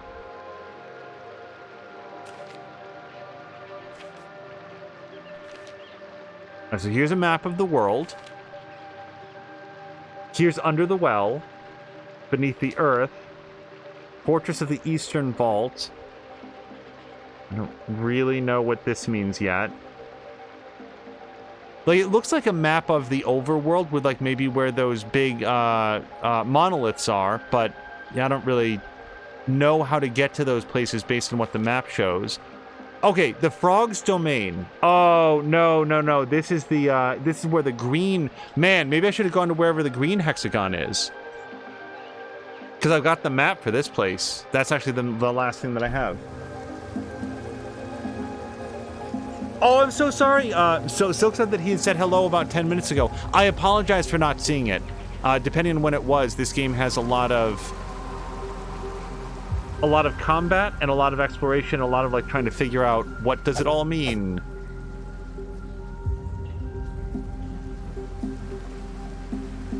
Moose says, I hope I don't get hit in the face with a basketball. Check that. I hope one of my cameras doesn't get hit by a basketball. My face will heal. All right.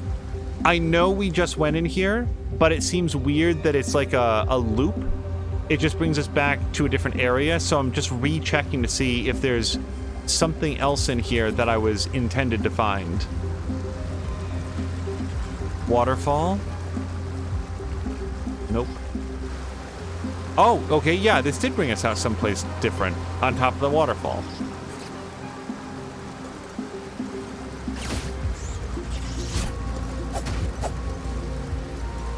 This is many spiders.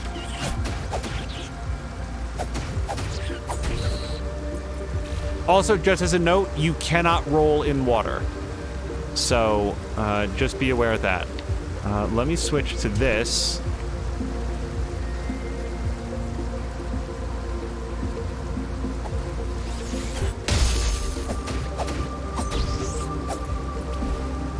Nope. Okay. That was me panic pressing. Okay, just perfect. All the magic is gone.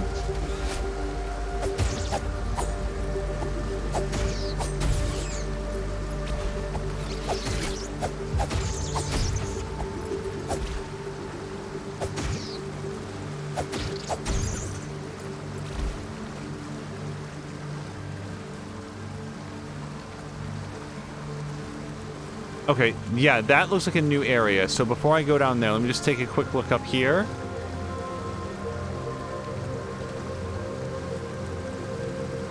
Yeah, Silk, I hope that you've been having a good weekend so far. And that up there, this is the way that we came in. So I feel like we've seen most of it. By the way, I assume that many people here, but you guys all see that like coverage that apparently Elden Ring has secret doors that you have to hit upwards. Not secret doors, secret walls, like fake walls with hidden doorways that you have to hit upwards of 50 times. Maybe not upwards of. You have to hit them approximately 50 times to get the door to open up. That's okay. It's just it's a choice. Oh, I can't get down in here.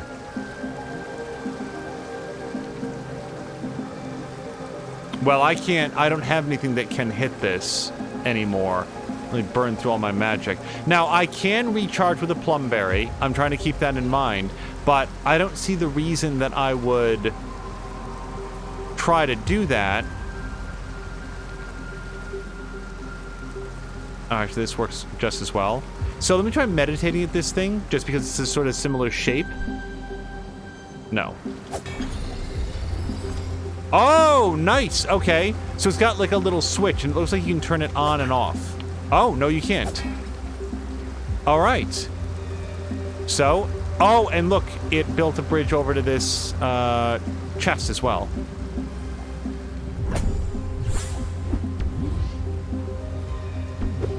I don't know what that means. Oh, there's another thing. So here's my bet. The blue mushrooms are for blue magic power. And if I can find a shrine, then we can upgrade our amount of magic power for 300 bits. Carolina says the wall in Elden Ring should probably pick up an insurance towards destruction. Yeah, I suspect that what we're going to see now is sort of a contest, a race to see who else can find, because they've already found another one. Somebody found one wall that will open up if you hit it 50 times. 50 is my understanding. And...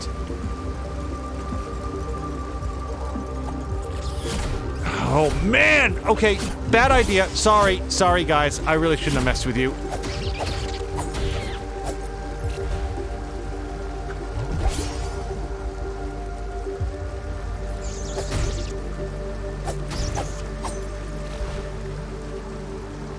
Okay.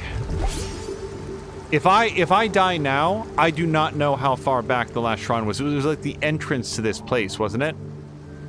Okay, so now we're on the upper level from that tunnel that we came in, because I recognize that little stone structure. And now we're in a prison.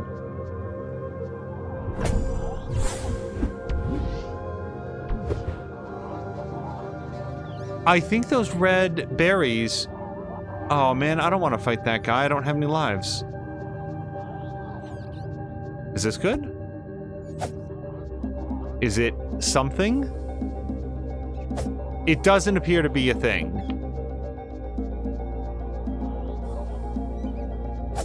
Ah, perfect. Yeah, now we can get back to the shrine. We unlocked a shortcut. I think it's back this way.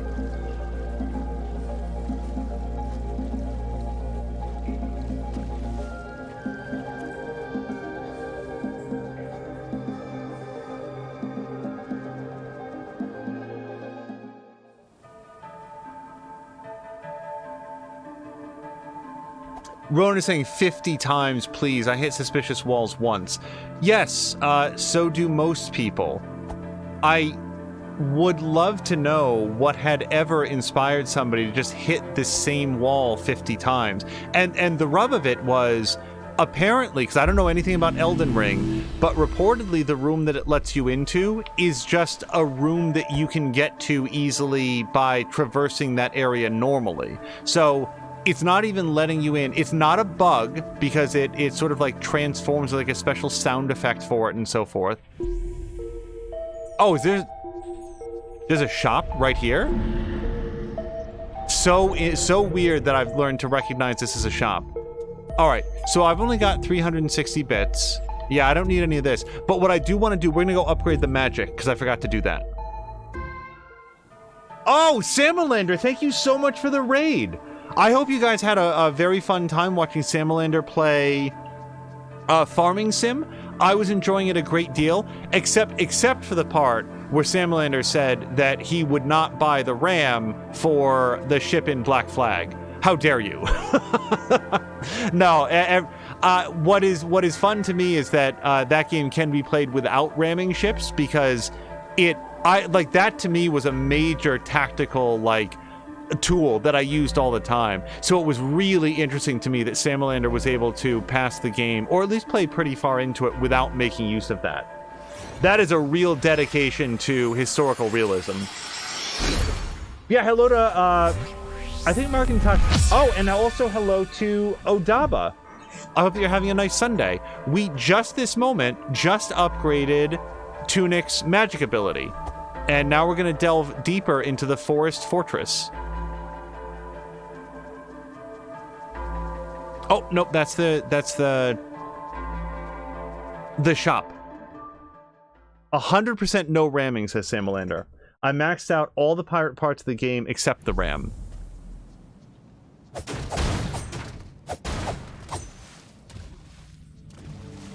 Oh, and also, because, I had to lurk because we had some other stuff to take care of, but Samalander was talking about the all-pirate game that Ubisoft announced in the wake of Assassin's Creed Black Flag. Yeah, that's Skull and Bones, and allegedly, Ubisoft has continued working on that for the last several years, and, at E3, at Gamescom, at PAX, they will, yes, and... oh, hold on. Skull and Bones is still in production. We're still working on Skull and Bones. Don't worry about Skull and Bones. It's still coming. And, they just don't... oh! Okay. I did not recognize that as being one of those slurms until it was too late.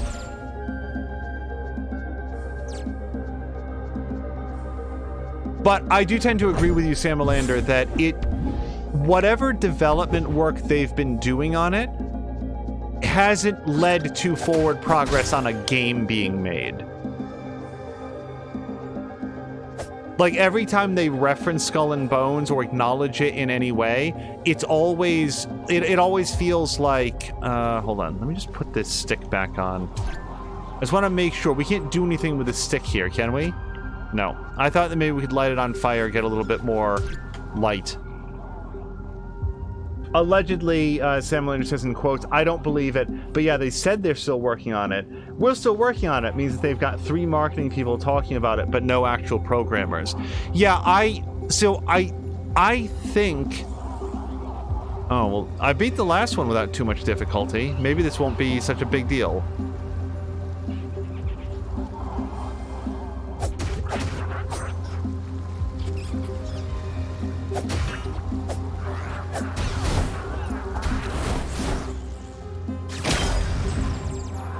Sure.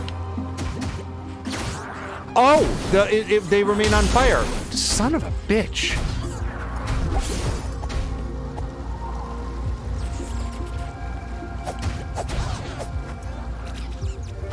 There were a few thoughts that happened there. Number 1, the enemies appeared to remain on fire and continue taking damage when they walked through the flames that were on the ground. Number 2, Tunic himself caught on fire. Number 3, I managed to waste a whole bunch of magic by accidentally pressing the B button for no benefit.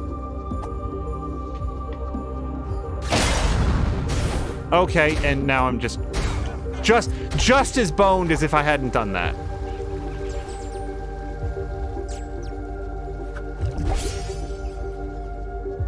Now, we're definitely going to meditate at the monolith. But Skull and Bones was always intended to be like a multiplayer game. Like, that was their big thing. Multiplayer crews, multiplayer missions. All right, we found our second coin ever. That means that if I can buy the 3rd coin at some point with 999 monies, then I'll be able to get a wish out of the well, I think.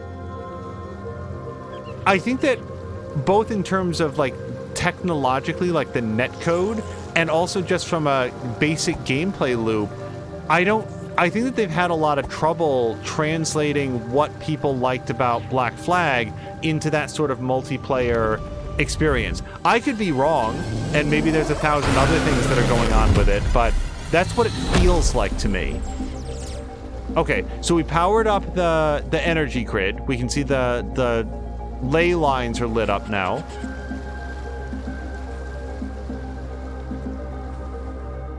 Yeah, also during Samalander's stream, like, some people were coming and being like, hey, what do you think about this game? Oh, and Samalander, sorry, I never want people to feel like when they come in, it's going to be like an interview, but a few other topics came up that were of interest to me. Yeah, hold on, I'm going to go back upstairs. I didn't mean to go back down. You said that there's like an expansion pack coming out for Farming Sim, and... Gosh, you said what was in it. It was like was it called like the Precision Farming add-on or something? Or was that... Maybe I'm getting 2 separate ideas confused. There's like an expansion coming out, but maybe there was a mod for Precision Farming? I'm trying to remember what it was exactly. And whatever it was, it seemed like you were very interested in it, but I don't know like what it means, what the thing is. Carolina says that was in Precision Farming in April. Also the first DLC in like 2 weeks. Precision Farming is great. So what is Precision Farming? What does that represent? Okay, so we found a page. Magic Orb is what it says. The Librarian. The Holy Cross Cathedral. Some of the text there is in blue, but I don't really know what that means. There's the Frog's Domain. And Boss of the Scavengers. Oh boy. Rifle. Built out of auto bolt parts, but can only shoot once, scavengers with this will try to keep their distance. The Miner's Greatsword. Beefy scavengers use this to crack open odd architecture and you. Bombs. Watch out for miners who use these. They try not to hurt their allies, but accidents happen. Also, the words Rooted Ziggurat. With the blue hexagon, by the way. So that might be... The blue hexagon might be in the Rooted Ziggurat.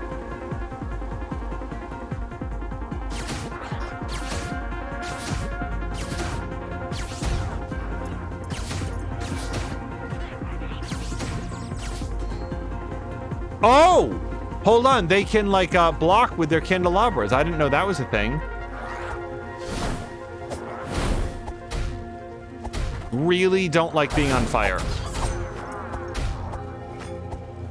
I'm rolling when I catch on fire just because, you know, stop, drop, and roll. That worked in Assassin's Creed Odyssey, and yes, I do mean Odyssey for once.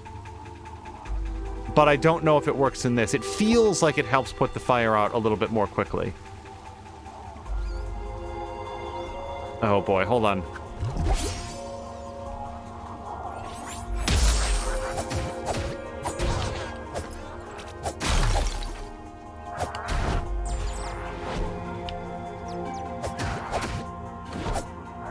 Hey, these guys are way less threatening if their fires are out.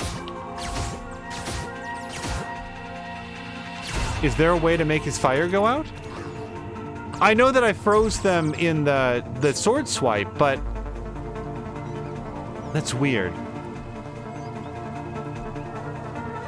Ronan heads to Google. Carolina says, completely agree. On the contrary to that Tiny Tractor DLC that's also coming up. Sam Leonard says, precision placement of chemicals and similar based on soil quality and crop. That sounds neat.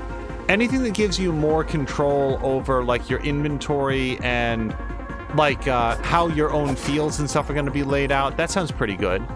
But that was also a thing. Oh, yeah, this is dead. Okay, we have to power that up so that we can pray at it and, like, rest with Mom. Oh, boy.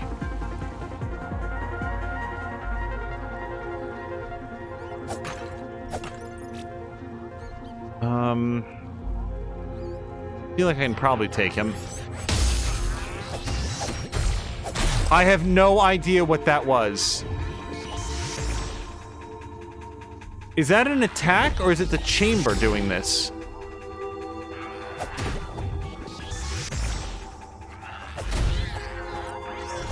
Oh, it's that jackass! He's doing it! I don't have any more magic. I have slightly more magic. Nope, that's not gonna do it. So I don't think that I can pray with this guy hexing me.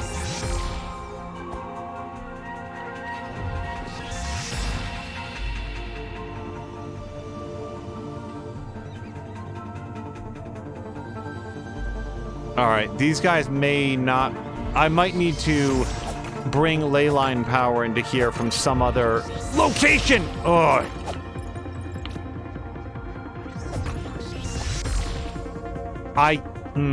This guy and I, we're gonna have a conversation a little bit later in the game.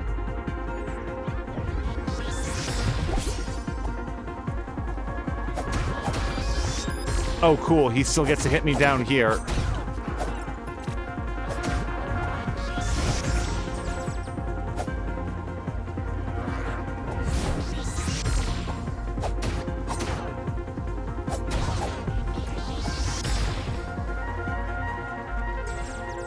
There were so many other areas that I didn't, like, look at yet before we came in here. Let me go back a couple screens, because... So this is where we came in, and I think that's where we came in. So... Like, part of me wants to get down there, because I feel like that, powering that cube up is going to, like, extend the ley lines. Like, we know that. Where exactly it'll go, we don't know that yet. Sam Leonard says, time to find lunch. Also, we found some more mint leaves, and those... What do those do again? Those increase our stamina points. Yeah. I definitely want that. And a freezy potion.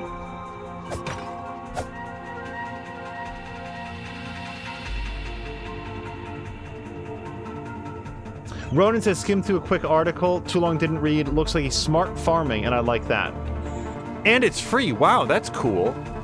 I was about to say, if that was like a paid expansion or some sort of expansion that they did for the first game, now that they've released the next one, it would be a little... I would feel a little bit disappointed if I had to buy it again. But the fact that whether or not it was paid previously...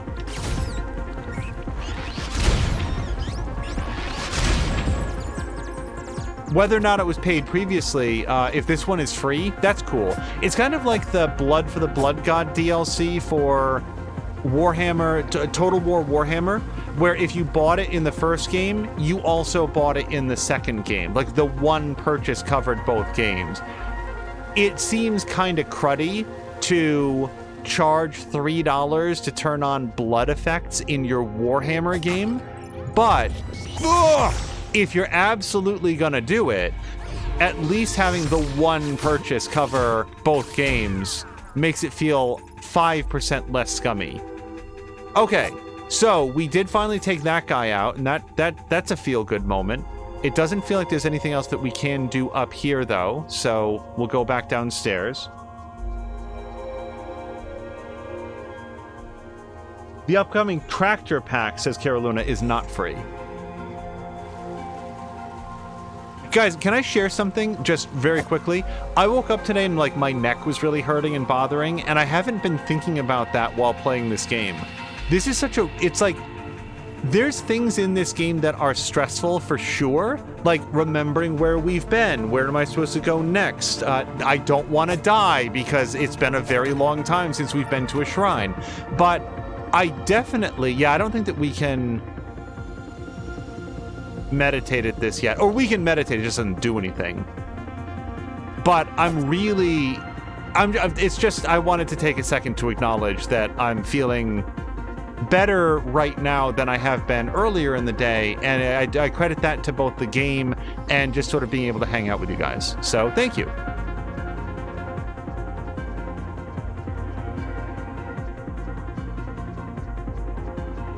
Oh! These guys smashed up a shrine! Yeah, this one's really dead.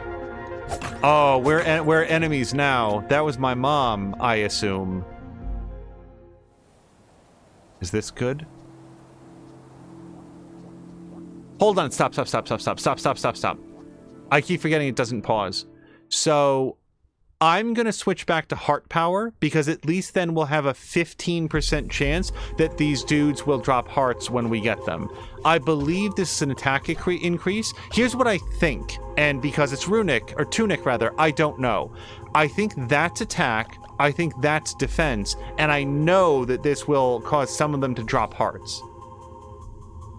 And I need hearts right now, because I don't have a lot of extra Estus flasks yet left. Yes! Oh, thank goodness.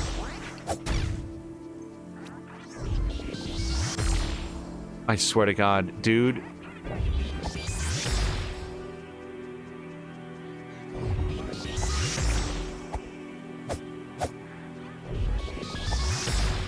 Anytime this game shows me a dead end, I have to check it for secret passages, because the game just loves to do those.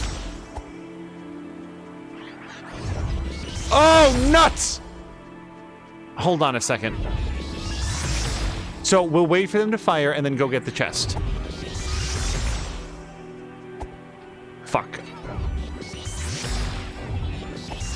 No, we need them synchronized again.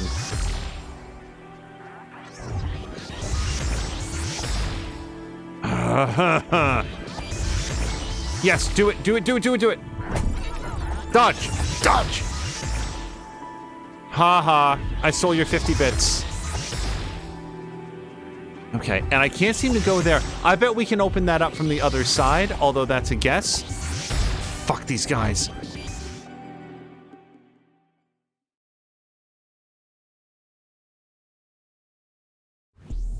Alright, well, we got that done. Ish. Yeah, I'm nowhere near the 999. Oh, was this the upper level to that outdoor area? You guys are fucked now. Oh, crap. I didn't know they could do that.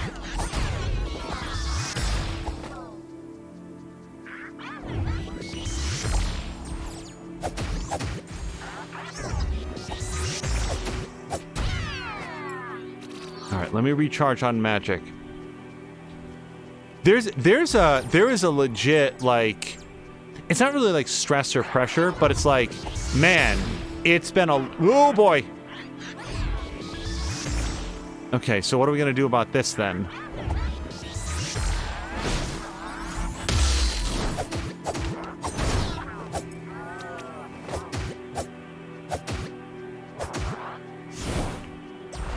Ouch. Crap! What is happening? Hold on a second. Alright, alright, alright.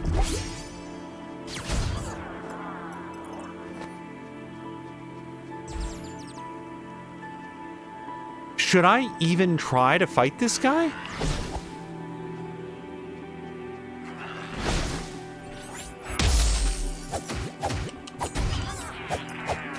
Okay, the answer was yes, I guess, as long as it was worth the loss of all my magic, or the expenditure of my magic. I do have plum berries, I'm aware of them. I'm, holding off for now.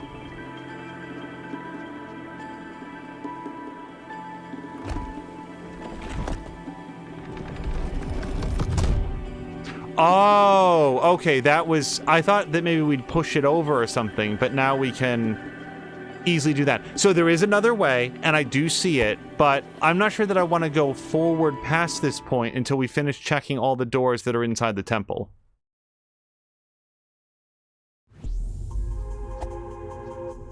I am out of Estus flasks. I would love to turn on some of these doors or runes or whatever.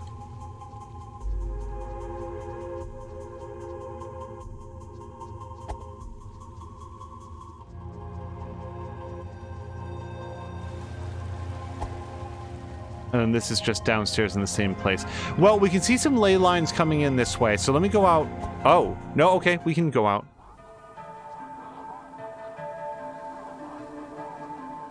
There is a cube there, but there's so many dudes between here and there.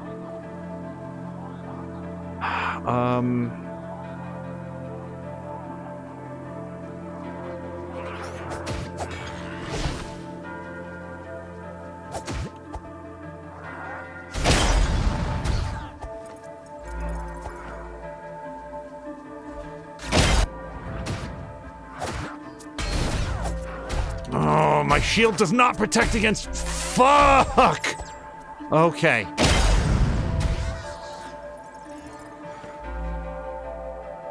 Catching on fire in this game sucks. It's a lot like real life that way. Fortunately, this guy remained a uninterested observer. I kind of want to magic blast that guy, but also... Oop, hold on, let me get that magic. When they drop currency, that never seems to vanish. Like, that will sit there and wait for you. But if they drop magic points, those little magic blips, those do fade away.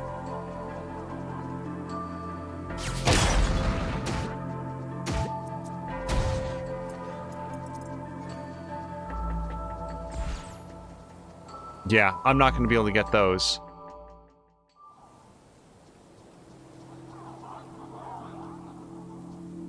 Markintosh says catching on fire does suck in real life. Fortunately, he's never experienced it. Neither have I.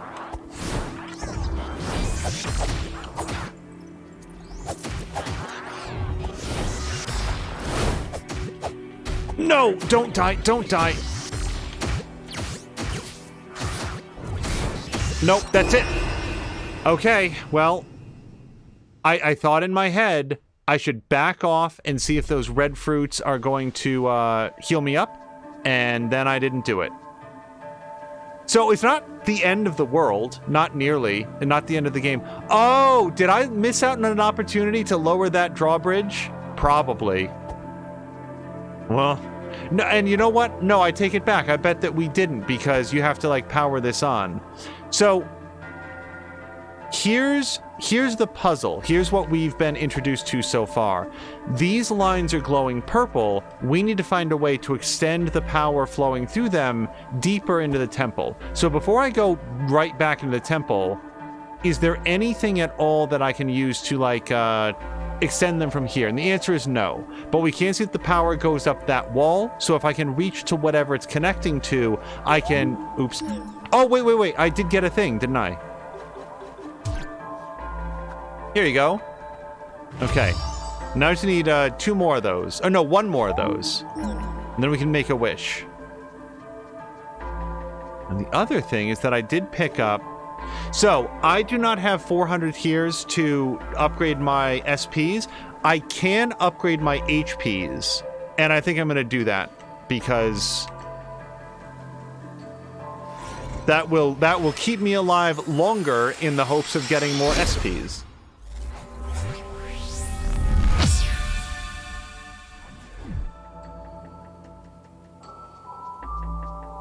All right.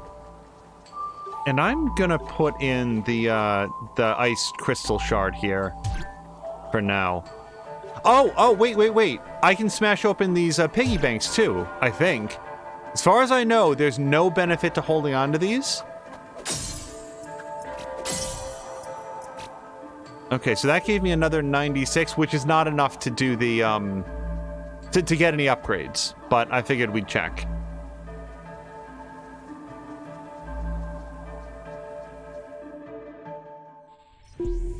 Oh, this is the shop. Well, let me see if there's anything we can buy at the shop.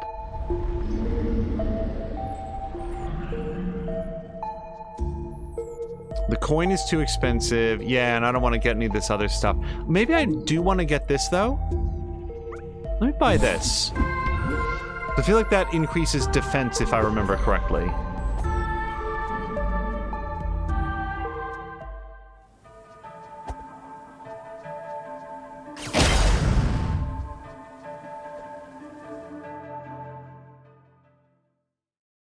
I want to say that, like, the genre that this is, this sort of, like, puzzle-solving adventure game with Dark Souls elements, I don't think we've played anything like this on stream before. I feel like this is a genre first for the channel. We've done... Am I really this far back? Yowza wowza. I mean, we do have some shortcuts like this, I think. Nope. No.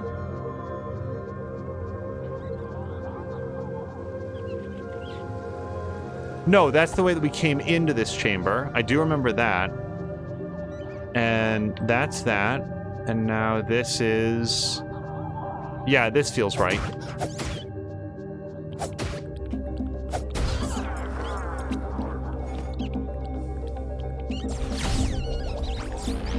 Yeah, I'm gonna keep the heart upgrade on for now, because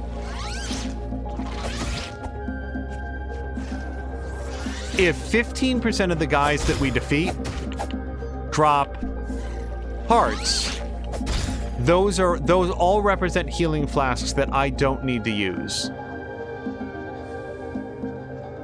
Or it delays when I'll have to use them. Alright, so here's the first chamber. We already prayed at that. Now, I can go fight those guys, but I'm gonna do Coward for now, because we've already beaten them, we've already prayed there, and fighting them will, at this point, it'll get me currency, and believe me, I want the money, but it's also going to... I'm not good enough to fight them without taking damage. Well, maybe I can do that.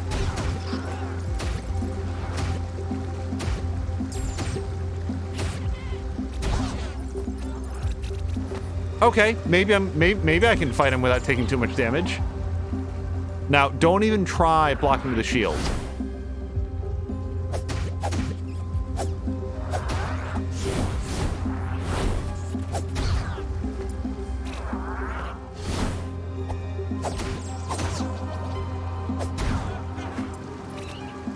All right. Actually, that went really, really well. We got a bunch of cash, and I didn't take any damage. Because what I was going to say is that, like, I want the money, but we need the health in order to get to whatever the next shrine is. And then we can farm money out of these guys. Son of a bitch.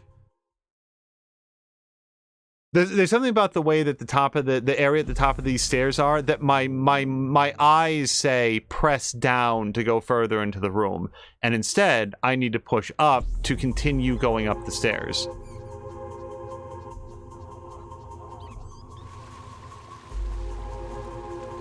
Yeah, that monolith, that's what we have to get to, and we can't seem to get to it from here. Let me make sure that there's no stairs down. Nope, this is just a little storage room.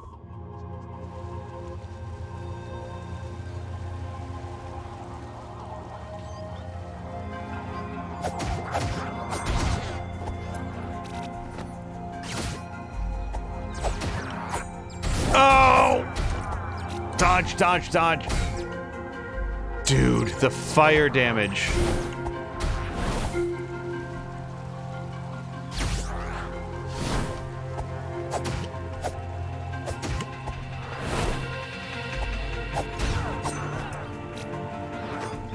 Oh, wait, there was a... Guys, there was a ramp. I didn't recognize that as being a ramp.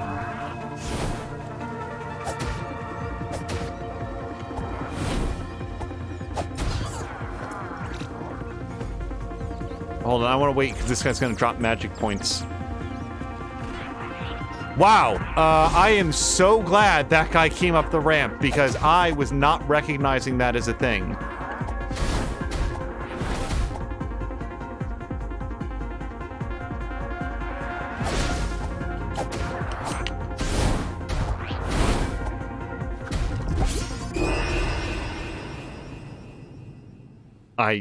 I don't know what to say. Okay. And no, I don't have nearly enough currency.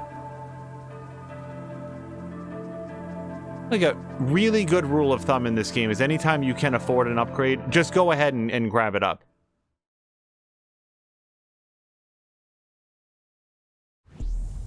Having not played Elden Ring, I'll just say that it is impressive to me the variety of different people who are playing it and enjoying it. It really does feel like the From Software game that has broken through into a level of mainstream excitement that the previous games have, like, really been extremely appealing to a particular niche audience. And this is the one that I feel like coming out of Elden Ring, whatever next From Software's next game is going to be, is going to sell like gangbusters.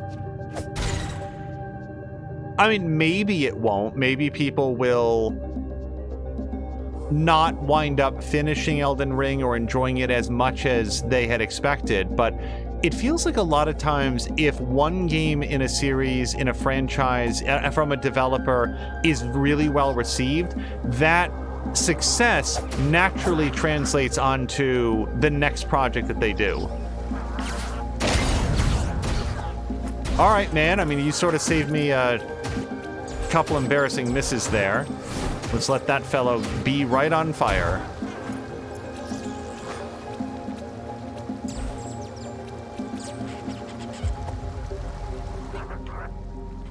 I want to... Like, the play on these guys is so clearly let them take their swipe and then come in and get them. And yet, I continue to have difficulty with it. Also, I want to put on the freezy power.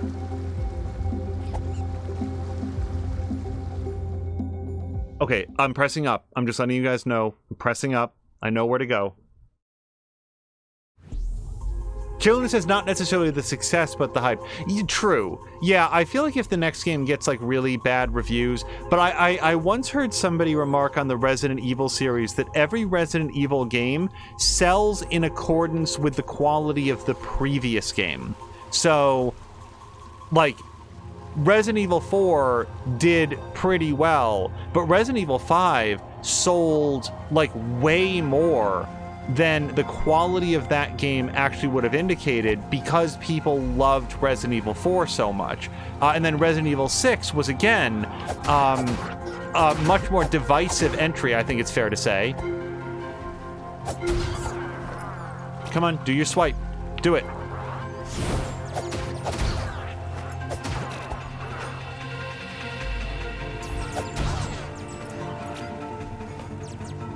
But still did pretty well, sales-wise, based on how 5 had been. No! Okay, sorry, I saw him reeling back, and I got, like, I was already committed to the sword swing.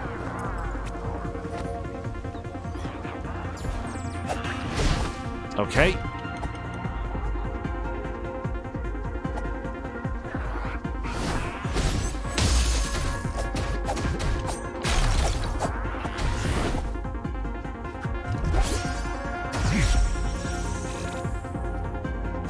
Oh, right. Hold on. It just occurred to me. I died a second time without reclaiming my soul. So we lost some currency there. Oh well.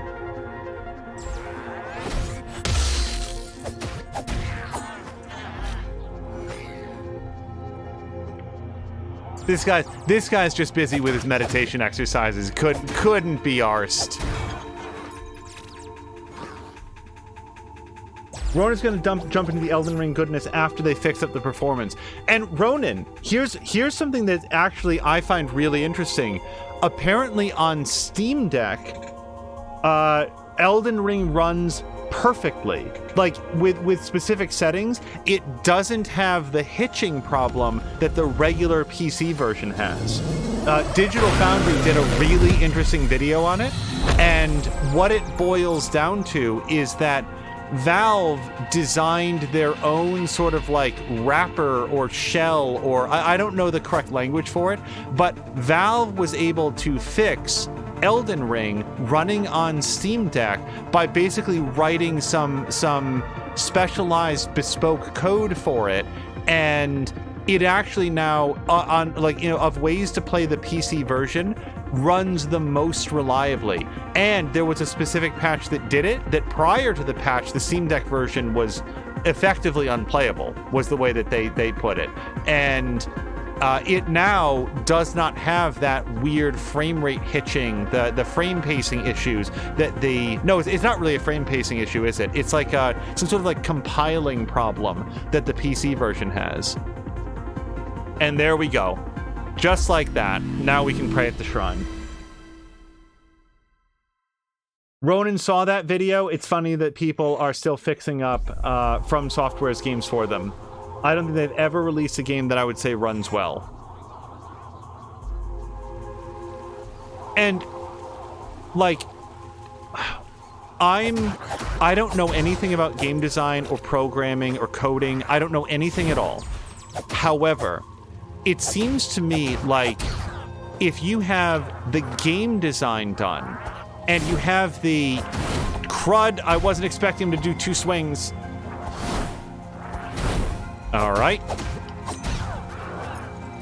If you have the game design there, and you have the mechanics, and you have the enemy design, and the AI, and the artistry that makes the world, it kind of seems to me that from there, the technical issues would be the easiest to solve, because those are like, damn it. Ugh!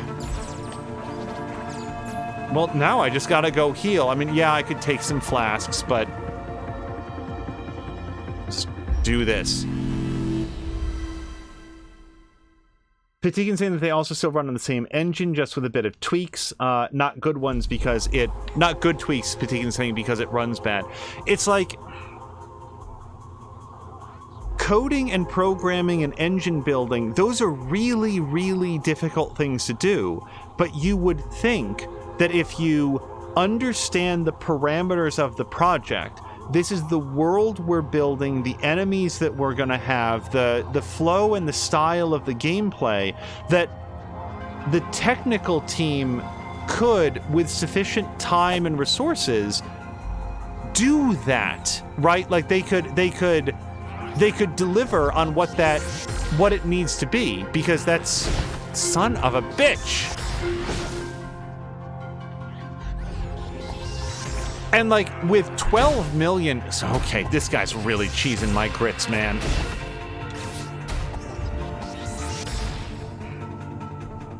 Okay, hold on a second.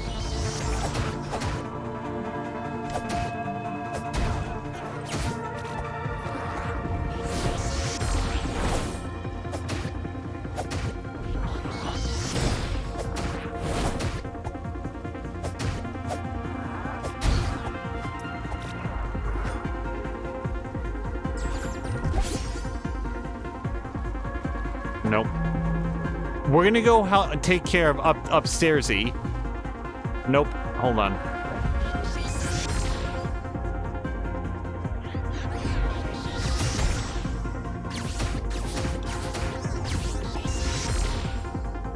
Is he dead? Did I get him? Okay. Now we're gonna go with that guy. I need to pray at that, or meditate at the monolith. That's what I'm trying to do, and I can't even fight this dude when I've got Bomberman up there just throwing hexes.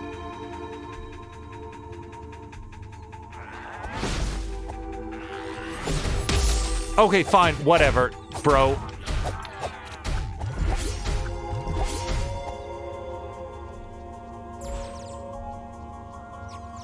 Look, for me, there's a shrine in the next room, so I still got the best of that.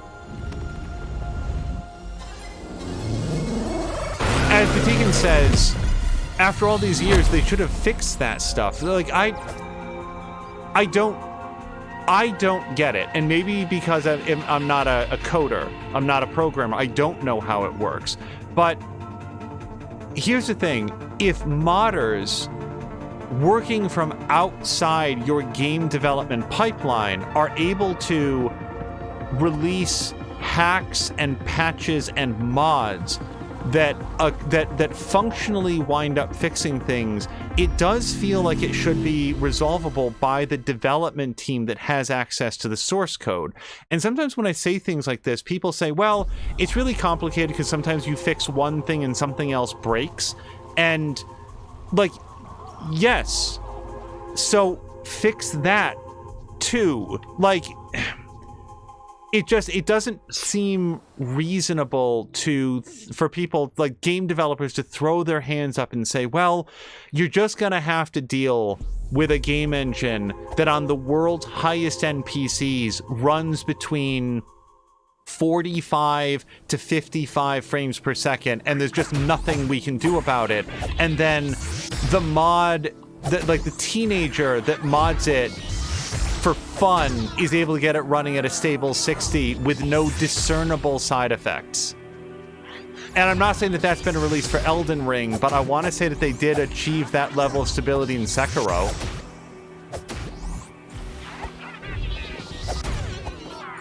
Yeah, that's one way to stop the hex. Yeah, so Candelabro, we're just gonna let that guy stand over there while we deal with his acolytes.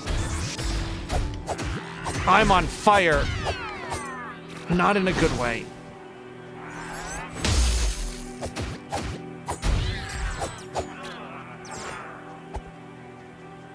Okay, that was him. He did come over here. The fact that these guys drop magic make it way easier for me to commit to using magic with them. And there's one of those hearts we've heard so much about. Ronan says no one says it's easy. Well, I hope they don't. Yeah, well, I mean, Twitter warriors might say that it's easy. Oh, just fix it. And like, I really do understand that it's challenging. The thing is, the fact that it's challenging is not my problem. Like, and I haven't bought Elden Ring, but if you're a game developer and you're selling something for $30 to $60 American and like double that in other regions in the world, people who buy it have the right to expect that it runs correctly. And I guess that Elden Ring has a lot of other things going for it, that people are willing to overlook the performance problems, but Ronan, you are not alone when you say that you will Elden Ring it up once they get the performance fixed. Alright, so how do we deal with this guy? Like, well, what's the trick to, like, nailing this guy without taking damage? Oh! That's neat. We haven't seen bushes burn before.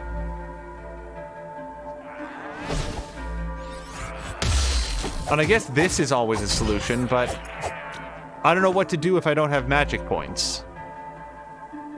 Come on. Here we go.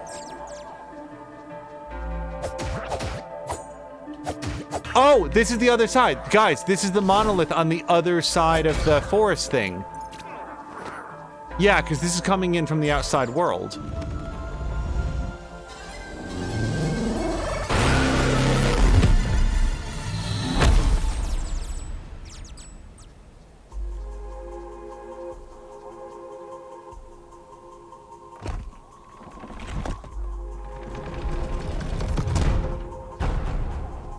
Alright, so that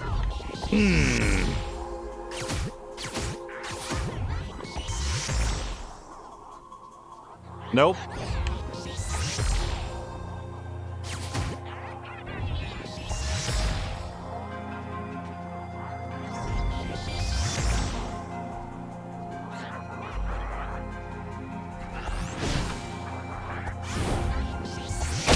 Oh, that was the worst thing. Out of stamina. So I will say that there is one, and I don't really think it's a downside. It's just maybe something to be a little bit aware of increasing the size of your stamina meter. If you run out of stamina and you're in the red, you do have to wait. I think it feels somewhat longer because it doesn't go green again until it completely regenerates. And when the bar is longer, it naturally takes an extra moment to regenerate. I'm boned. I was actually trying to heal. And yes, I was on fire, and yes, I should have maybe dedicated myself to rolling a little bit more, but sometimes when you roll, it doesn't stop being on fire, and I was worried that that was going to be enough to take me out. And then it was enough to take me out. However, we did get something done. That's one of the nice things about games like this, is that sometimes even if you don't live as long as you had hoped, you've still done something. Go! Okay.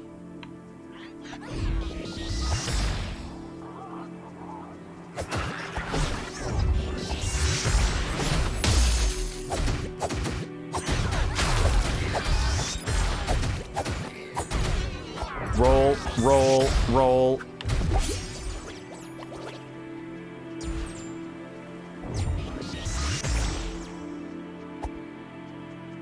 Yeah, see those in intermittent hearts, super helpful.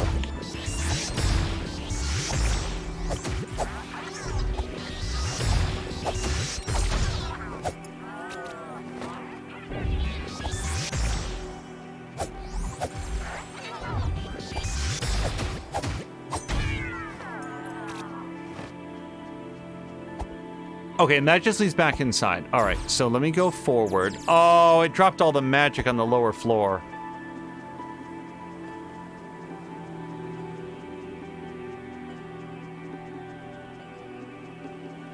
I continue to feel like Sekiro will be the From Software game that I connect to the best. And what I firmly believe will happen is it'll be on a good sale. We'll pick it up on a good sale. I'll do a stream of it and feel very frustrated and out of my element, and then we knocked out his candle by freezing him. Okay, I was sort of hoping to do that to him.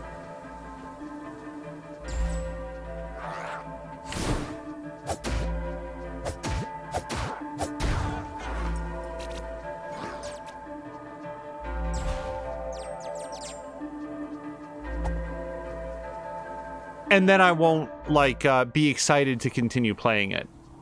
But I don't know. Maybe it'll be one of those games back when it came out. It's not a From Software game, but back when it came out, Ninja Gaiden and then Ninja Gaiden Black were notoriously really difficult games on the original Xbox, and I love those games. I'm not adverse to tough games. I'm adverse to games that I feel are just sort of punishing. And I look at the From Software games and man, that looks so cool. And I hear the stories that people tell. You want to be a part of that conversation, but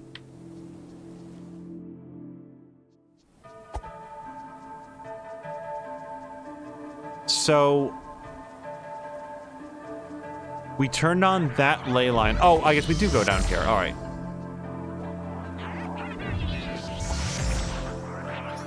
Yeah, this is where I died last time. Okay, no, don't stand next to those. I learned that lesson.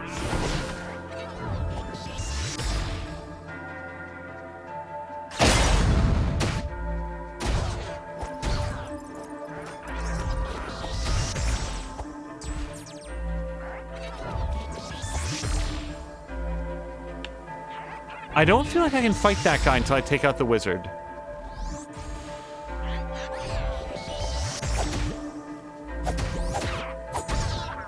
Okay. Now let me go get my souls. Get him. Okay.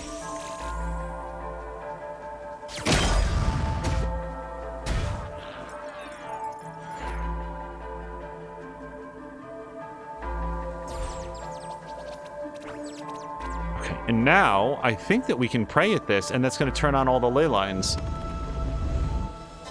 Sekiro is fun, says Ronan. For me, I'd say one of the easier souls like to get into because all of the parrying goodness. And that's a thing. Like, for me, Ronan, I love games. Well, I can't say that I love games with parrying mechanics. I really enjoy parrying in games. I love it when you, like, at first it's so hard, but then once you can get it. And that was one of the reasons that I thought that I would connect better with Bloodborne. Because, like, the parry mechanic is the whole thing. You don't just hide behind a shield. You're like the gameplay mechanics actively encourage you to be much more aggressive, much less defensive, and to be like on the attack a lot of the time. That's sort of like the whole thing. And I was like, oh, that sounds like the way that I'd like to play a game like that. But what actually happened for me with that is, you know, I'd get killed and not really like have a good sense of where I'm supposed to be able to go. Okay.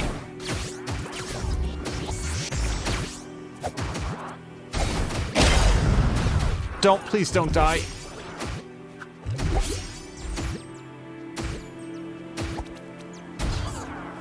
Okay. After a fashion, we did get it done.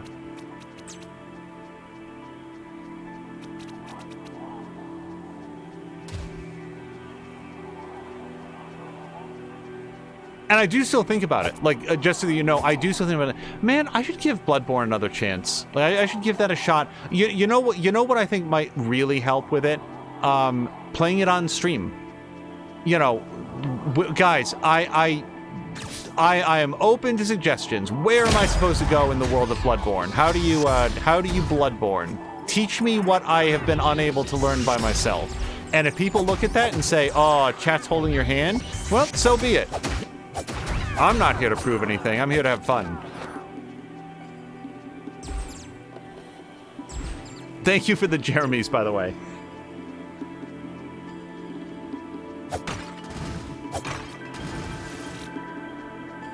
Okay, yep. I was about to say, I do see a little side area here, but then I saw a chest, so...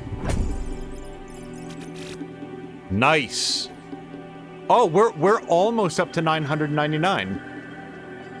The reason I want that is because that'll be our third coin, and then we get that wish. Oh, we got another card. Here's my guess. A second chance Halo, where, like, if you die, maybe you can come back to life right where you stand. Here lies the hero. Well, as far as... Well, hold on, let me meditate at this.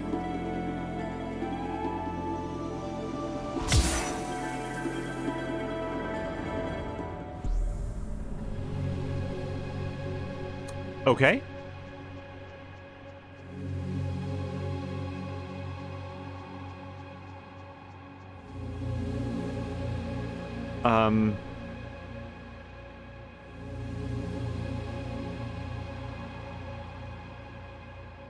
Okay, here's what I think is going on here.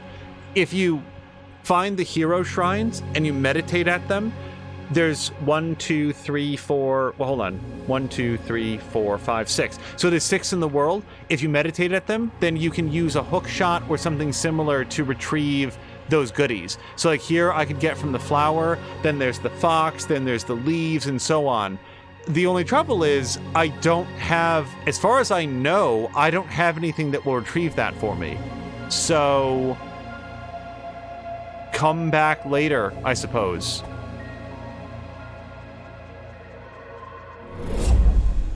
But that is very cool. When I first disappeared, I thought, oh, it's a fast travel place. And then no, it's a... gateway to an alternate dimension. Ronan says that he'd be down to help his, to use his terrible... You know what? Let's say that between now... So here's one piece of good news. By the way, I'm not going forward because I think I'm going to catch on fire if I walk in that.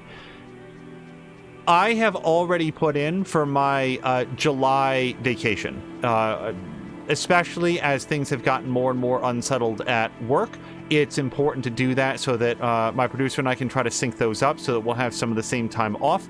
And as a result, there's a good chunk of time that I should be able to have off between, in July. Now that feels like a very long way away. I'm saying this nearing the end of March, but in my experience, it comes a lot faster than you think. And let's say that between now and the end of that vacation, we will at least do an audition stream for Bloodborne. Let's jump in. And here will be the questions that we ask. Okay, I'm a noob, and I'm bad at Bloodborne. Oh, hey, we put this down. I didn't even realize this went down. Sorry. Look, the drawbridge is down. I never consciously did that, but that means that we can come back here to the shrine now. I will say, I'm bad at Bloodborne. Somebody tell me what to do. What's the best weapon for somebody who is bad at Bloodborne? How should I upgrade the character when I'm bad at Bloodborne? Where should I be going from this fork in the road when I'm bad at Bloodborne? And you know what? People might troll or whatever. Fine. You know what? Whatever. I can't play I failed at playing Bloodborne on my own. So let's turn it over to chat. Open it up. How about, what if you picked up were wings? All right, well, let's try it out. Because now that I've saved it, I feel more adventurous. So let's come here, and we're going to put this on. Yes. So now that is our active rune, our boost, our perk, whatever you want to call it. And let's see if we can figure out together what it does. Oh, and also, I don't have enough for the coin, but I do have enough for an upgrade to the SP meter. Oops. So we're going to do this. This is going to take up most of my currency, but I'm going to do it because it's an immediate thing that will help me out.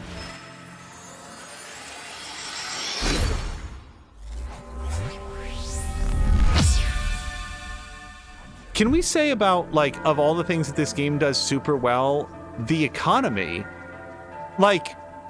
I am not drowning in currency. I am consistently saving up for the next thing that I want to do and I want to have. Now, hold on. I am going to run past these dudes. Oh, wait. They caught themselves on fire. I could have just stood there. Damn it. I could have just stood there and gotten some free stuff. Well, whatever. It's too late now.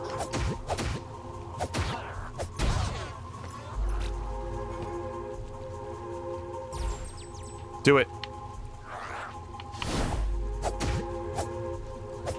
Also, here's another thing that I have not worked out.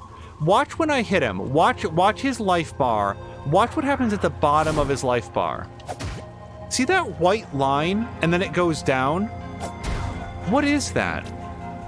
Has that been happening on other enemies and I've just never seen it? It feels like it might be a stun meter or an instant kill meter of some kind. I don't actually know. Right, hold on. Nope. I'm just going to take that guy out over here.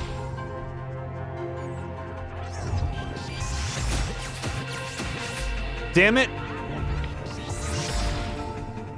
Okay, do your thing. There. All right, now we can go deal with his boss.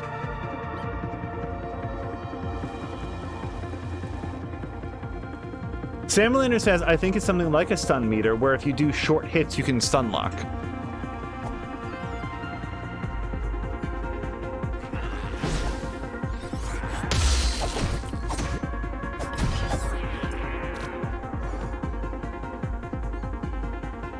Come on. Okay. Let me get what bits we can. If there's another way up to that ledge, I don't know what it is.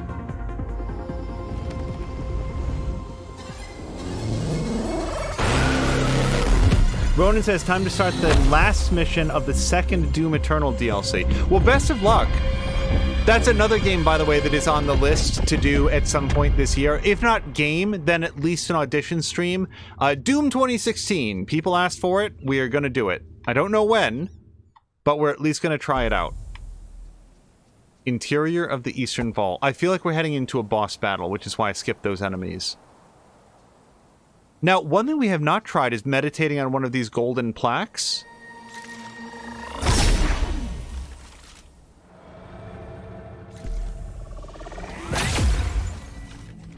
Okay. This is a fast travel zone. Yeah, because watch this. Nope. Okay. Now I'm a ghost, and there's a sword here. I thought it was going to take me to some other one that I'd visited elsewhere in the world. And instead, I can see the ghost sword.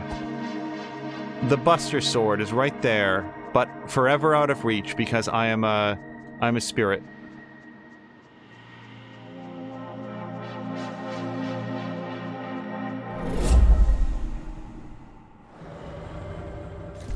Interesting. Patigan says that Doom Eternal is better than Doom 2016. So I want to check out some of these other ones.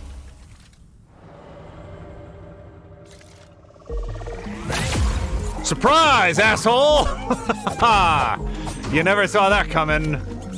So that is a fast travel hub, and now we've worked that out. What I was going to say a moment ago, before we got sort of like bewildered by everything going on, is Tunic has probably been able to meditate the whole game, but it would never occur to you to stand still and hold A. So if you come into the game knowing that, you can probably unlock fast travel way earlier. Like, I don't think that this is an ability that he earned. I think that it's something the game that clued us in is something that you can do. All right. Anyway. So at some point, I might actually sit down and try to map out... Oh, but of course, hold on. We do have to go up the stairs.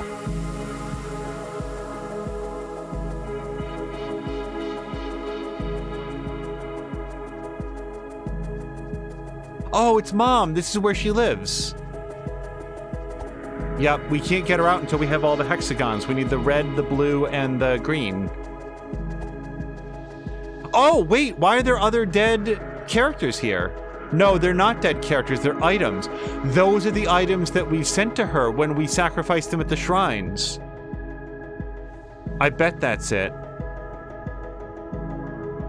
Yeah, because I've done a couple of each of them. Interesting.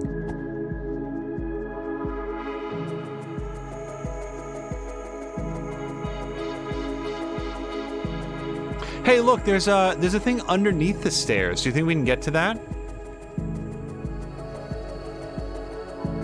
Yeah. Hold on, let's see where this one goes.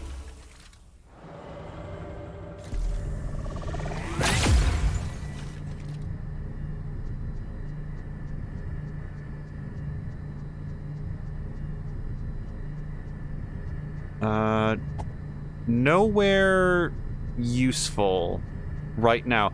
The door, or what I interpret to be the door, this surface right here, that does look like... I feel like we've seen the other side of that, and I didn't have a way to get it open. So now it looks like maybe it leads to the fast travel zone, but yeah, I can't seem to find anything else to interact with here.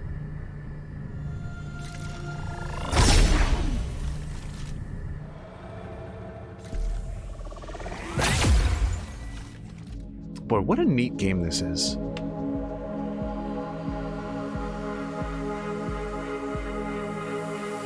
All right.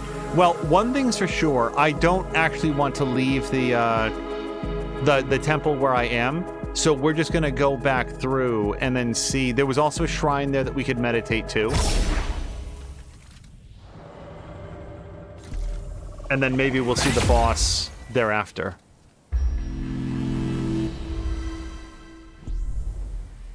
All right. I don't know that there's any other thing we can do to prepare. I don't have any...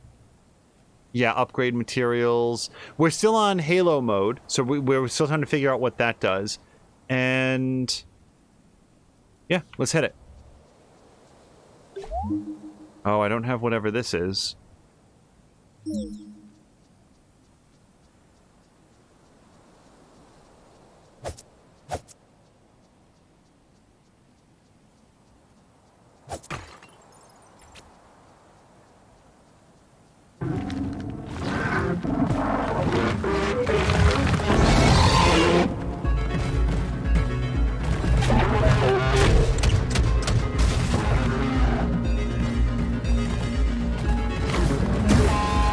Okay.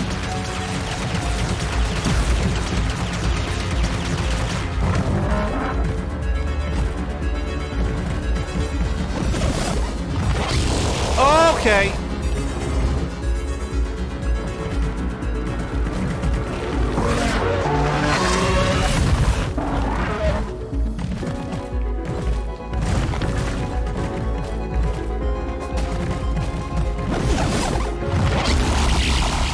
All right. I thought that maybe I could dodge through it.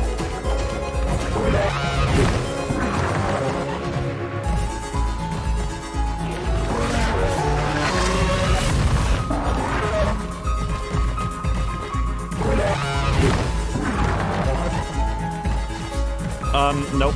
Nope. All right, when he does that, standing behind blocks is your best option. Unless there's no blocks around.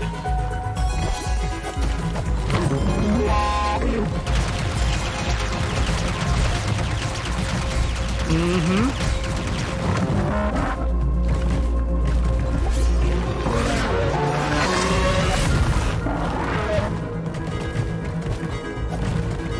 Boy, the fact that he is able to back away so effectively.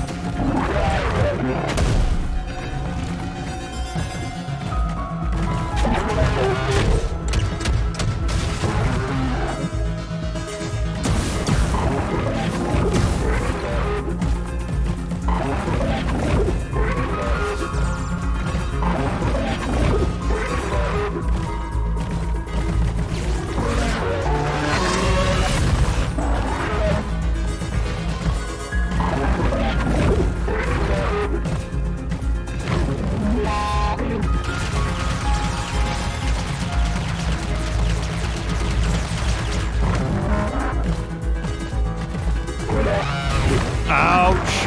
I'm out of health.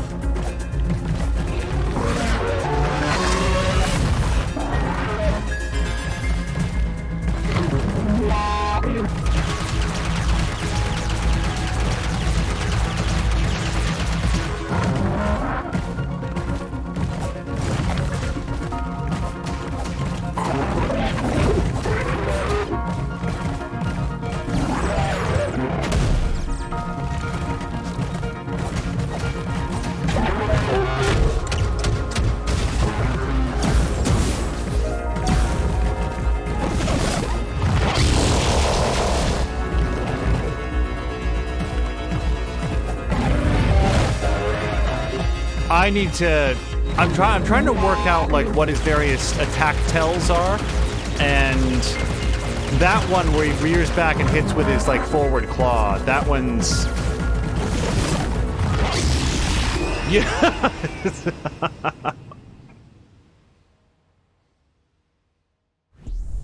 Carolina runs. Okay, so I mean, as a first try, that wasn't disastrous. Like, I need to figure out how to not get hit by this guy, but that's true of all of these.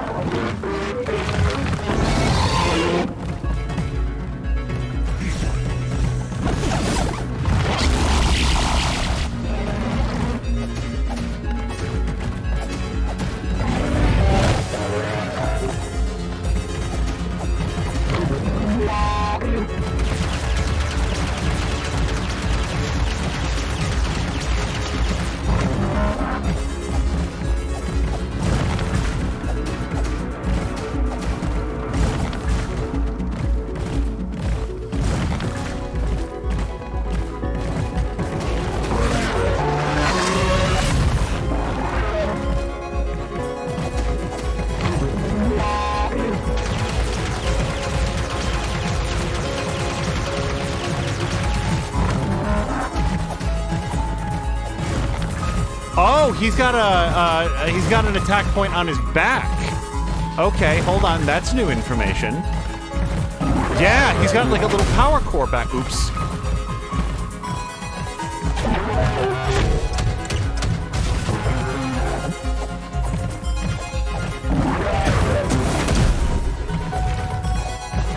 It's not easy to get to, but it's there.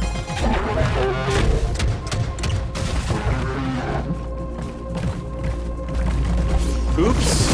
Oh, I just wasted a flask. Right when I needed it the most, too.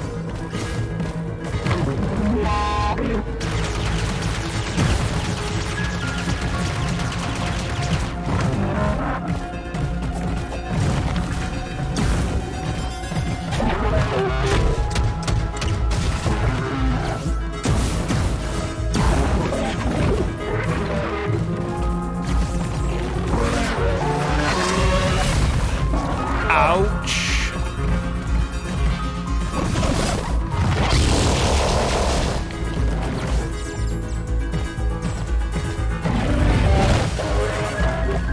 That claw swipe, man.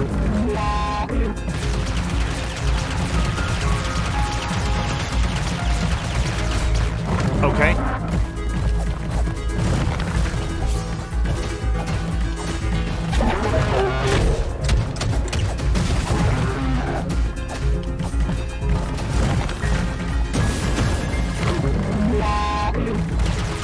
Nope.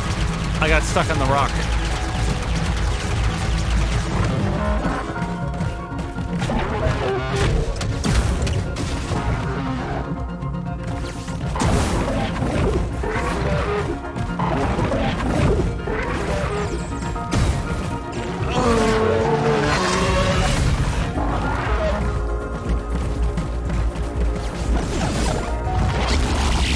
Yikes. Well, at least I'm consistent with my method of deaths. Ronan says, normally I'd agree with Patikan on all points, but the game just sent 2 buffed marauders at me. We aren't friends right now. Oh, is that in Doom? I don't know what a marauder is in Doom, but if they're buffed, they're probably no fun. I gotta find my ghost. I'm not actually sure where it is. There it is.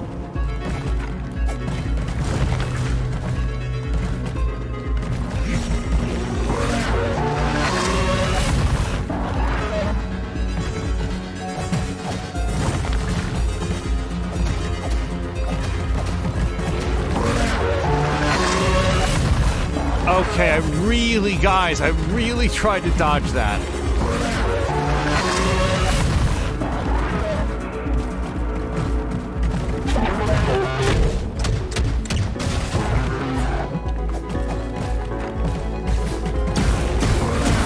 I'm also aware that if you detonate the bombs, yikes.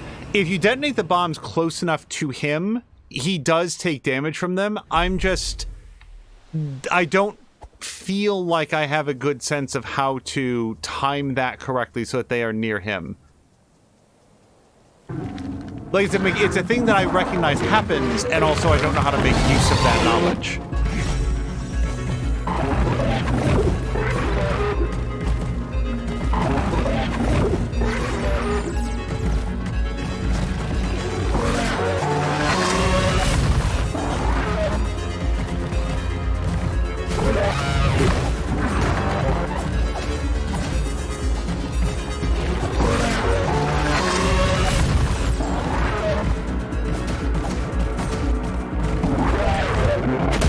Oh, I was watching the other claw.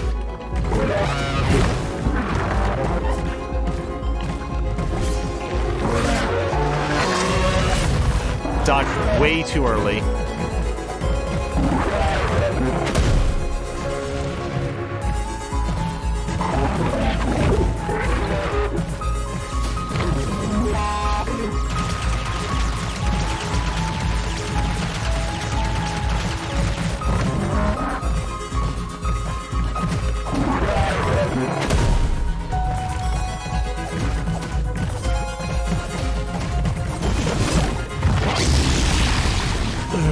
Okay.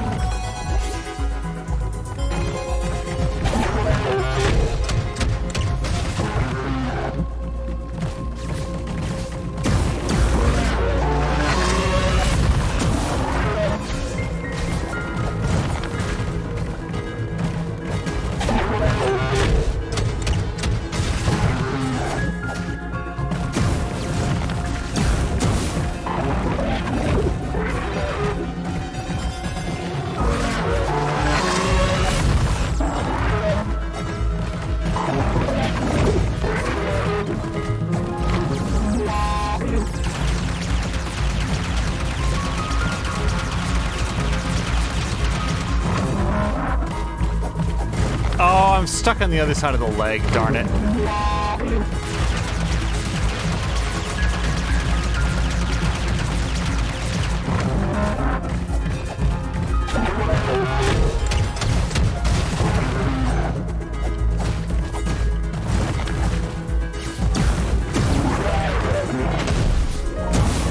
Or at least I think the bombs hurt him. I'm not actually 100% sure. My eyes are on the man, not on his life bar.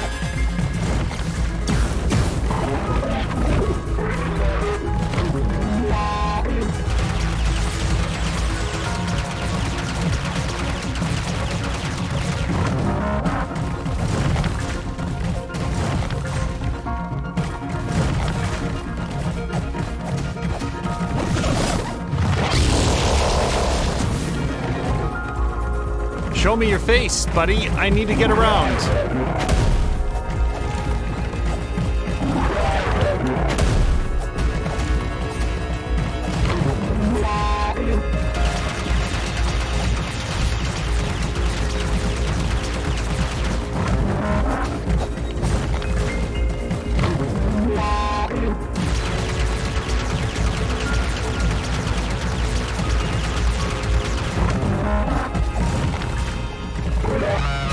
Okay.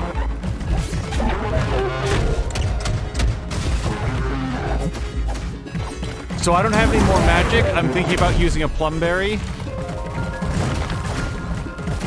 Oh, wait, I can't use a plumberry. I can't pause during this.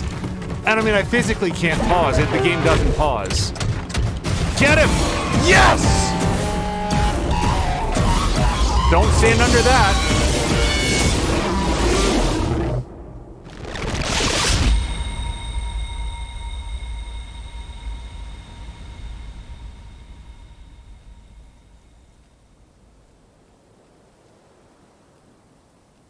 And that's how Tunic died of radiation poisoning. Is this the thing that I needed? I found it. The control rod. Now, I know that I go back down and I put that into the center point. I'm just going to look around this area first. When I was out of magic, I was like, if you go here, the game doesn't pause. So, hold on, and it's not going to tell me anything about what the control rod does. But what I would have wanted to do is come to this item that then would have been able to recharge my magic. And if I had to do this part again, I probably would have slotted that in so that it was available for me. Do I want to pray before I do this? Nah, let's just do it.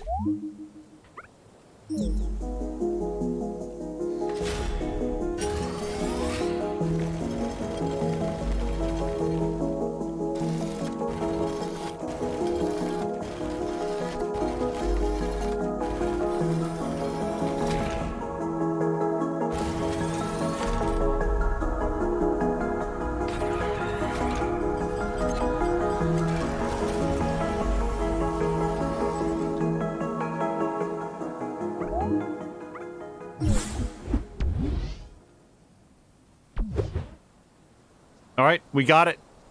One hexagon down.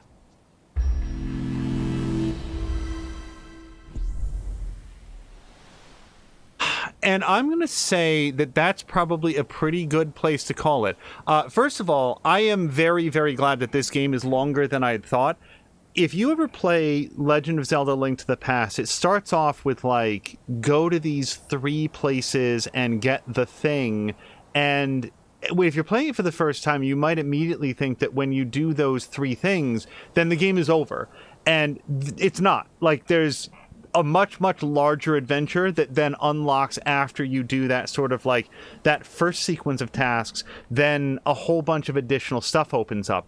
I am very glad that Tunic follows a similar structure, where it's like, hey, just go ring the Eastern Bell and the Western Bell. And then after you do that, you're actually just given more information about how to interact with the world that then unlocks a whole bunch of other stuff. In this case, learning how to meditate, which, again, is probably an ability that he's had all the way since the beginning, but you didn't know about it. And now we're finding all of these new ways to interact with the world with, like, the fast travel points and the What's the other thing? Oh, like interacting with those monoliths, the big cubes that are out there.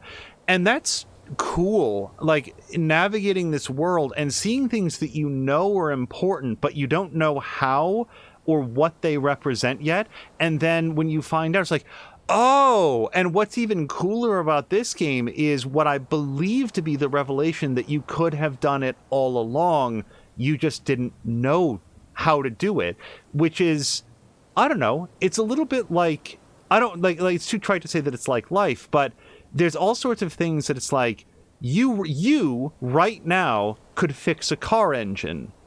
You don't know how, maybe. I mean, some of you do, I'm sure. But, like, I don't know how. But that knowledge does exist, and you have the capacity to do it if only you had the knowledge to go with it.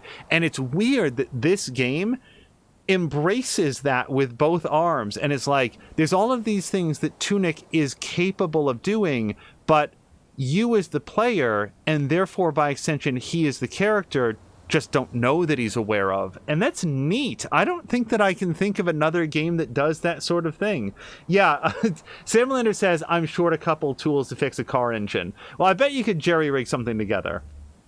Like 2 if I did it slow, or 5 if I wanted to do it less slow.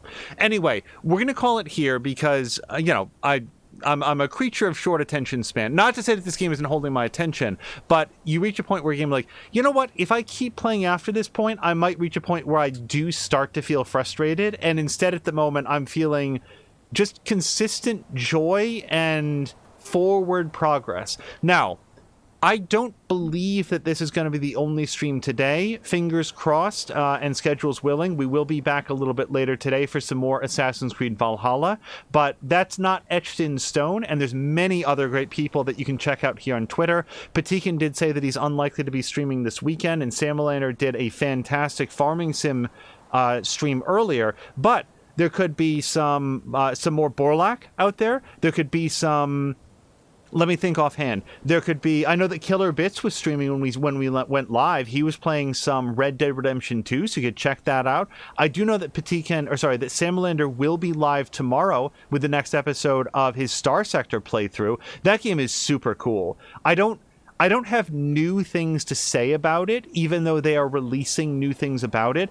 I think one of the main takeaways that I have about watching even more Star Sector as Samalander has continued playing it, and of course it was Cara Luna who was playing it the first time that I saw it, is that it's not easy. It's not just like easy mode. It's not just like I'm going to smash my ships against theirs and the AI doesn't know how to play, or I can engineer it so that I get like the perfect build. Samalander is consistently scrambling for supplies or whatever that game's currency is to sort of like keep everything together, and he's always weighing very carefully if this engagement is worth the amount it's going to cost in investment to do it.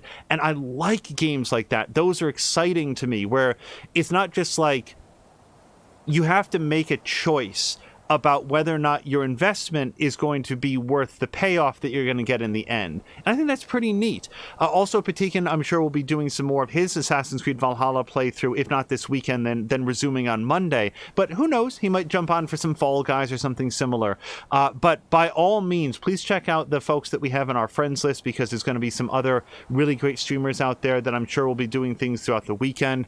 And we're going to call it here and go see if we can find one of them to raid over to. You guys, this was a lot of fun, and like I said, I woke up into like some discomfort, nothing severe, but just like, man, my back and my neck are kind of bothering me today, and I just sort of stopped thinking about that and being bothered by that during this playthrough. So it was a lot of fun, and I'm going into the rest of the day feeling better about it. Well, let's call it here. I'm gonna go grab some lunch, and maybe we'll see you a little bit later today for some Assassin's Creed Valhalla ourselves. Until next time, thank you so much, and I hope you have a great day.